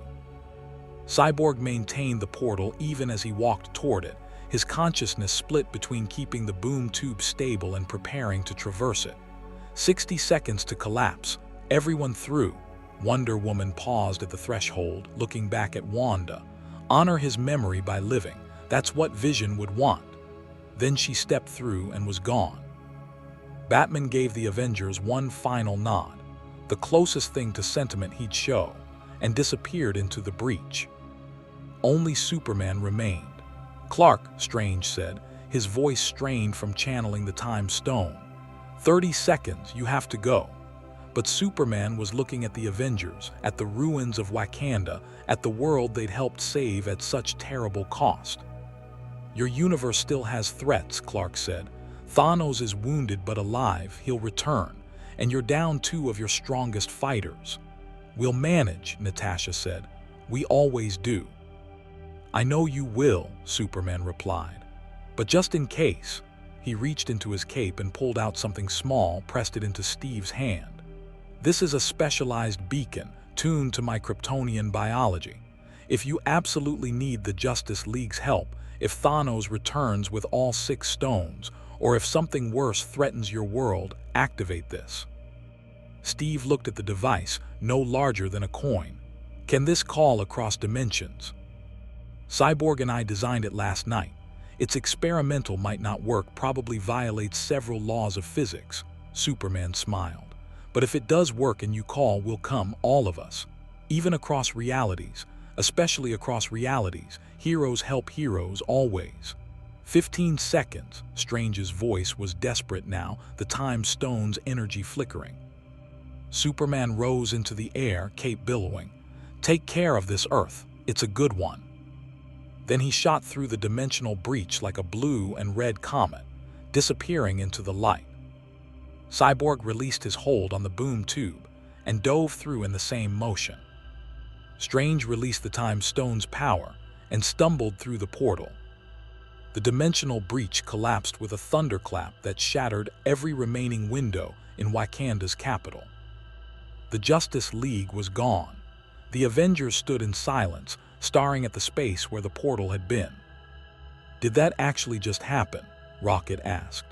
Did we just fight two cosmic tyrants alongside superheroes from another universe? Yes, Steve said simply, closing his hand around Superman's beacon. Yes, we did. And we survived, Thor added. That's worth celebrating. After we rebuild, T'Challa said firmly. After we honor our dead, after we prepare for Thanos' inevitable return. His eyes scanned his ruined capital. Wakanda has survived worse. We'll survive this. Peter Parker looked up at the sky, at the space where the dimensional breach had been, and thought about Tony Stark, about Vision, about heroes who'd come from another universe just to help. Mr. Stark would have loved this, Peter said quietly. Meeting Batman, working with Cyborg, fighting beside Superman. He wiped his eyes. He would have talked about it for years. Then we'll talk about it for him, Steve said. We'll tell his story, how Tony Stark touched infinity and wounded a god, how he saved the universe one last time. And Vision? Wanda asked, her voice barely a whisper. Vision chose to sacrifice himself rather than let Thanos win, Natasha said gently. That's the story we tell, that he was a hero until the very end. Wanda nodded, unable to speak. The Avengers began dispersing, each to their tasks, reconstruction, medical care, tactical planning for Thanos' next move. But they moved differently now. With new knowledge, new tactics were learned from watching the Justice League fight. New understanding of what heroism looked like across the multiverse. Steve Rogers stood alone for a moment, Superman's beacon in his hand, looking at the ruins of Wakanda and thinking about the future. Thanos was still out there, wounded and vengeful. He had 4 Infinity Stones and the will to use them. The Avengers were down Tony and Vision, their team fractured by loss. But they'd also gained something. They'd learned that they weren't alone, that other universes existed with their own heroes, their own champions. That was when darkness threatened, light could come from unexpected places. And if the worst happened, if Thanos returned unstoppable, if the universe itself hung in balance, Steve had a way to call for help. Help from a universe where hope flew and wore a red cape. Steve pocketed the beacon and turned toward the reconstruction efforts. One crisis at a time. Across dimensional barriers, across the gaps between realities, the Justice League tumbled through the void between universes. The transit was violent, reality itself trying to reject beings that didn't belong, forcing them back toward their origin point with physics that didn't care about biology or consciousness. The Flash screamed as dimensional energies tore at him, his depleted speed-force connection unable to protect him from the crossing's violence. Aquaman held onto his trident like an anchor. The Atlantean steel somehow maintaining cohesion when everything else felt like dissolution. Wonder Woman's divine nature protected her, but even Amazon physiology strained against the unreality of existing between existences. Batman was unconscious, his mortal body unable to process the sensory input of dimensional transit. Cyborg's technological systems were screaming, trying to maintain coherent data structures when the fundamental mathematics of reality kept changing.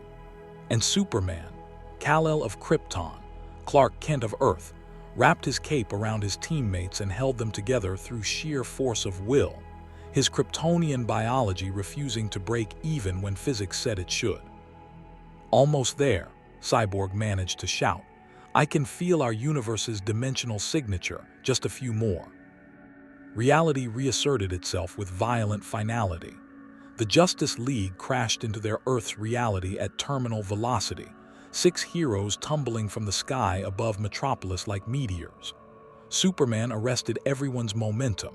His flight power was finally responsive again after the dimensional crossing's chaos. He descended slowly, carefully, making sure everyone was intact. They landed on the roof of the Daily Planet building, the familiar globe statue above them a welcome sight. "Sound off," Superman ordered. "Everyone okay?" "Define okay," Flash groaned. Then his eyes widened. Wait, I can feel it. The speed force, it's back. The connection's there again." He vibrated slightly, testing, and yellow lightning crackled around him. "Oh man, I missed this so much." "Atlantean physiology intact," Aquaman reported. "Though I feel like I was digested by a kraken and spit back out." "Accurate description," Wonder Woman agreed, checking her weapons. "Lasso functional, sword intact, bracers undamaged, I'm operational." Batman was already on his feet, scanning the Metropolis skyline with practiced efficiency. "No obvious threats. City looks normal. We need to determine how much time passed while we were gone." "My systems are recalibrating to this universe's digital infrastructure," Cyborg said. "Give me a second, okay? According to the internet, we've been gone for 37 minutes. Everyone stopped. 37 minutes, Superman repeated. "We were in the Marvel Universe for 2 days. Time dilation across dimensional barriers," Cyborg explained. "Makes sense theoretically. We experienced 48 hours, but our universe only advanced 37 minutes. Which means Darkseid's been back for less than an hour," Batman said immediately, his tactical mind already calculating. "He's had minimal time to consolidate power or plan his next move. We need to." Red and blue light erupted across the sky, and boom tubes opened throughout Metropolis. Dozens of them. Hundreds. Apocalypse was invading Earth. Or, Batman amended, he planned extremely efficiently. Parademons poured through the boom tubes, their screeching filling the air. Apocalypse drop ships descended. And from the largest boom tube, Darkseid himself emerged, standing on the hull of a command vessel, his eyes glowing red with Omega energy. "Superman," Darkseid's voice carried across the city. "I've returned to my universe only to find it unchanged, still chaotic, still requiring my order. But before I impose perfection on my reality, I'll eliminate the irritation that drove me from the other." "He's upset about being embarrassed," Flash observed, lightning crackling around him as he prepared to run. "This is about cosmic ego. This is about revenge," Wonder Woman corrected, lasso in hand. "Darkseid doesn't forgive challenges to his authority."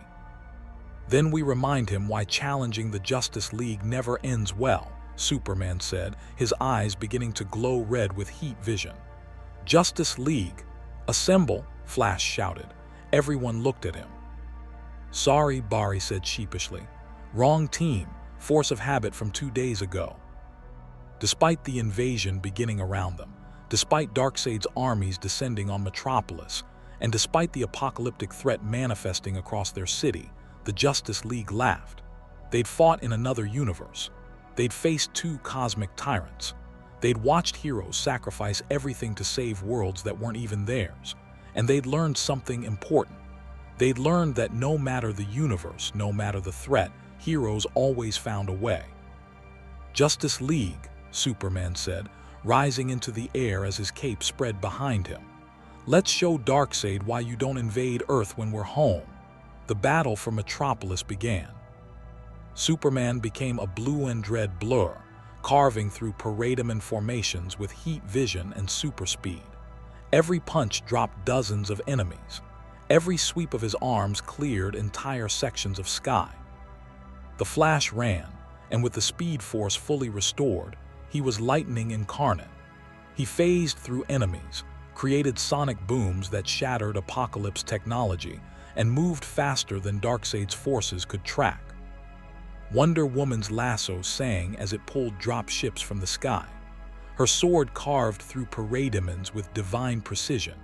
She fought like the warrior goddess she was, and Apocalypse's armies learned why Amazons were feared across mythologies. Aquaman drove his trident through a command ship's hull, the Atlantean steel piercing alien metal like tissue. For Earth, he roared. For humanity. Cyborg interfaced with Apocalypse technology, turning their weapons against them, crashing their ships with viral code, proving that Mother Box science could be beaten by Earth's genius. And Batman disappeared into Metropolis's shadows and became a nightmare. Boom tubes malfunctioned. Commanders fell without seeing their killer. Tactical communications filled with false orders. Wherever the Dark Knight moved, chaos followed. Darkseid watched his invasion falter with growing frustration. He'd planned this carefully: overwhelming force, strategic strikes, complete subjugation. But the Justice League had fought 2 cosmic wars in 2 days. They'd adapted to fighting overwhelming odds. They'd learned tactics from watching the Avengers' desperate resistance. They weren't the same team Darkseid had fought 48 hours ago. They were better. "You've improved," Darkseid acknowledged, descending towards Superman. "The other universe taught you something." "It taught us that tyrants fall," Superman replied. "Every single time, no matter how powerful they think they are." "Then let me educate you about the difference between thought and reality." Darkseid's Omega beams erupted. Superman dodged. He'd learned to read the pre-fire tells from fighting Darkseid in the Marvel Universe. The beams carved through buildings, tracking with malevolent intelligence, but Clark was faster now. Smarter. He'd watched the Avengers fight with limited resources against unlimited power. He'd learned efficiency.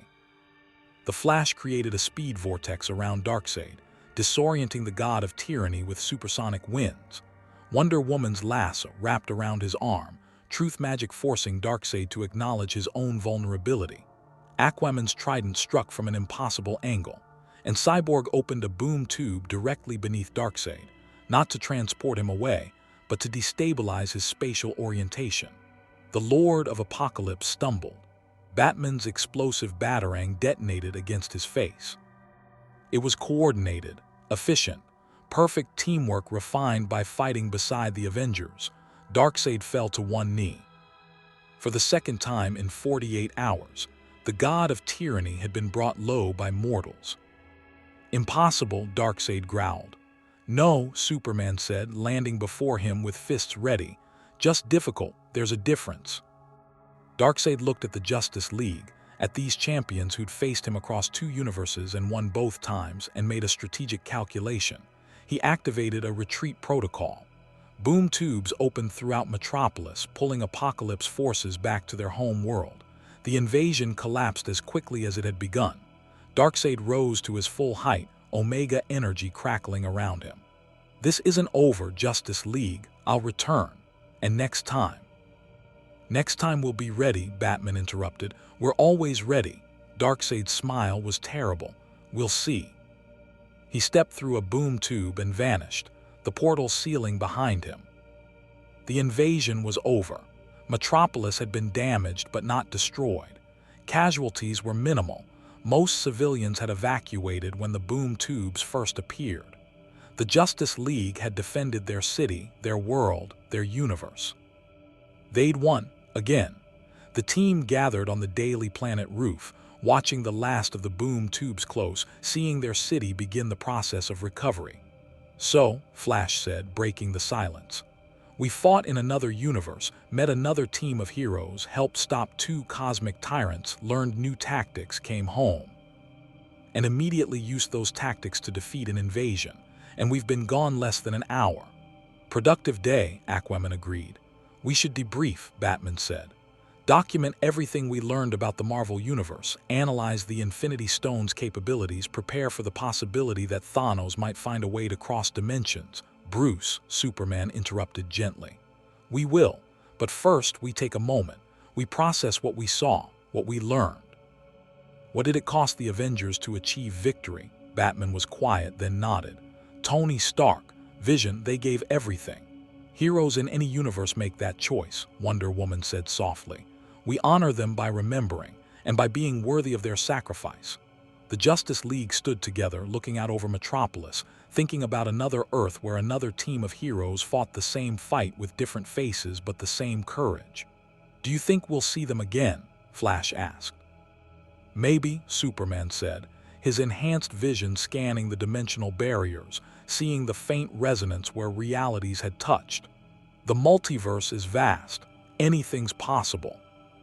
If we do, Cyborg added, we'll be ready to fight beside them again. Agreed, Batman said, then with rare sentiment, they're good people, good heroes. The best kind, Superman confirmed. As the sun set over Metropolis, the Justice League dispersed to their various responsibilities, damage assessment, medical coordination, and strategic planning. But they moved differently now. With new knowledge, new respect for heroes across the multiverse, and new understanding of what sacrifice truly meant. And in his pocket, Batman carried data files on everything they'd learned. Infinity Stone mechanics, Avengers tactics, dimensional breach protocols. Because you never knew when you'd need to save another universe. Or when another universe might need to save yours. The dimensional breach between realities had sealed, but its impact would echo across both universes forever. In the Marvel Cinematic Universe, the Avengers rebuilt Wakanda stone by stone, honoring the fallen while preparing for Thanos' inevitable return. Wanda Maximoff learned to carry her grief as strength, transforming pain into power that would one day make her the most formidable Avenger. Peter Parker grew into the hero Tony Stark had always believed he could be, guided by the memory of a mentor who touched infinity to save the world. Steve Rogers kept Superman's beacon close, a reminder that even in the darkest moments, hope could come from the most unexpected places. And somewhere in the cosmos, Thanos the Mad Titan healed his severed wrist, repaired the Infinity Gauntlet's network, and plotted his return. He'd learned from his defeat, learned that Earth's heroes were more dangerous than he'd calculated, that underestimating mortals was fatal, that destiny required absolute commitment. The 4 stones on his gauntlet pulsed with promise and threat. The universe still required balance. His crusade continued. But the Avengers had learned something too. They'd learned that even cosmic tyrants could bleed, that impossible victories were possible through sacrifice and courage. That was when heroes from different worlds stood together, reality itself bent to their will. In the DC universe, the Justice League had returned changed by their journey across dimensional barriers. They'd seen heroes without godlike powers stand against infinity itself and win through determination and sacrifice. They'd learned new tactics, new strategies, new ways of fighting overwhelming odds.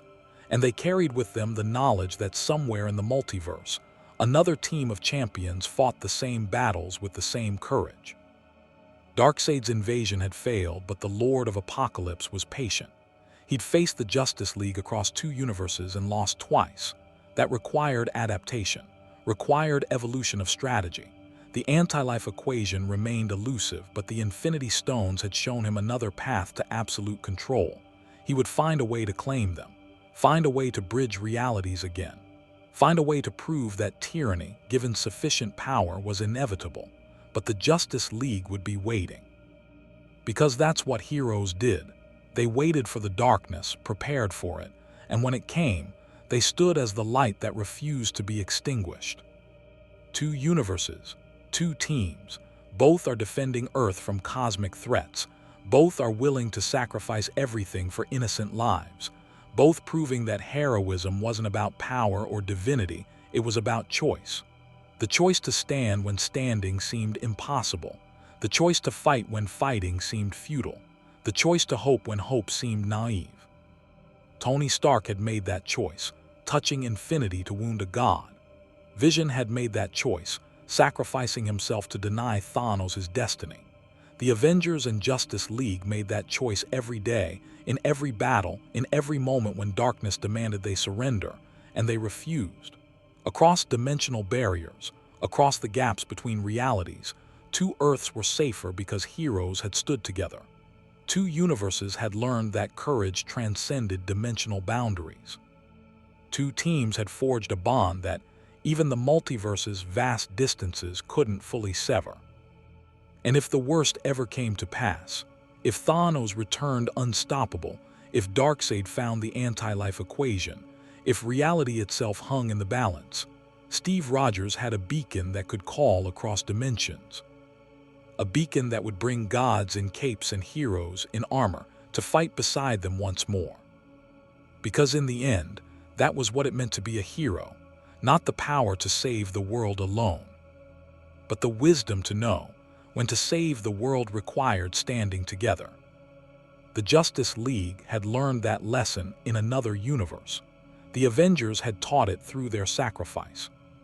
And both teams would carry it forward into whatever battles awaited them in their infinite futures. Hope shines brightest in the darkest night. And across two universes, in the hearts of champions who'd fought side by side against cosmic tyranny, that hope burned eternal.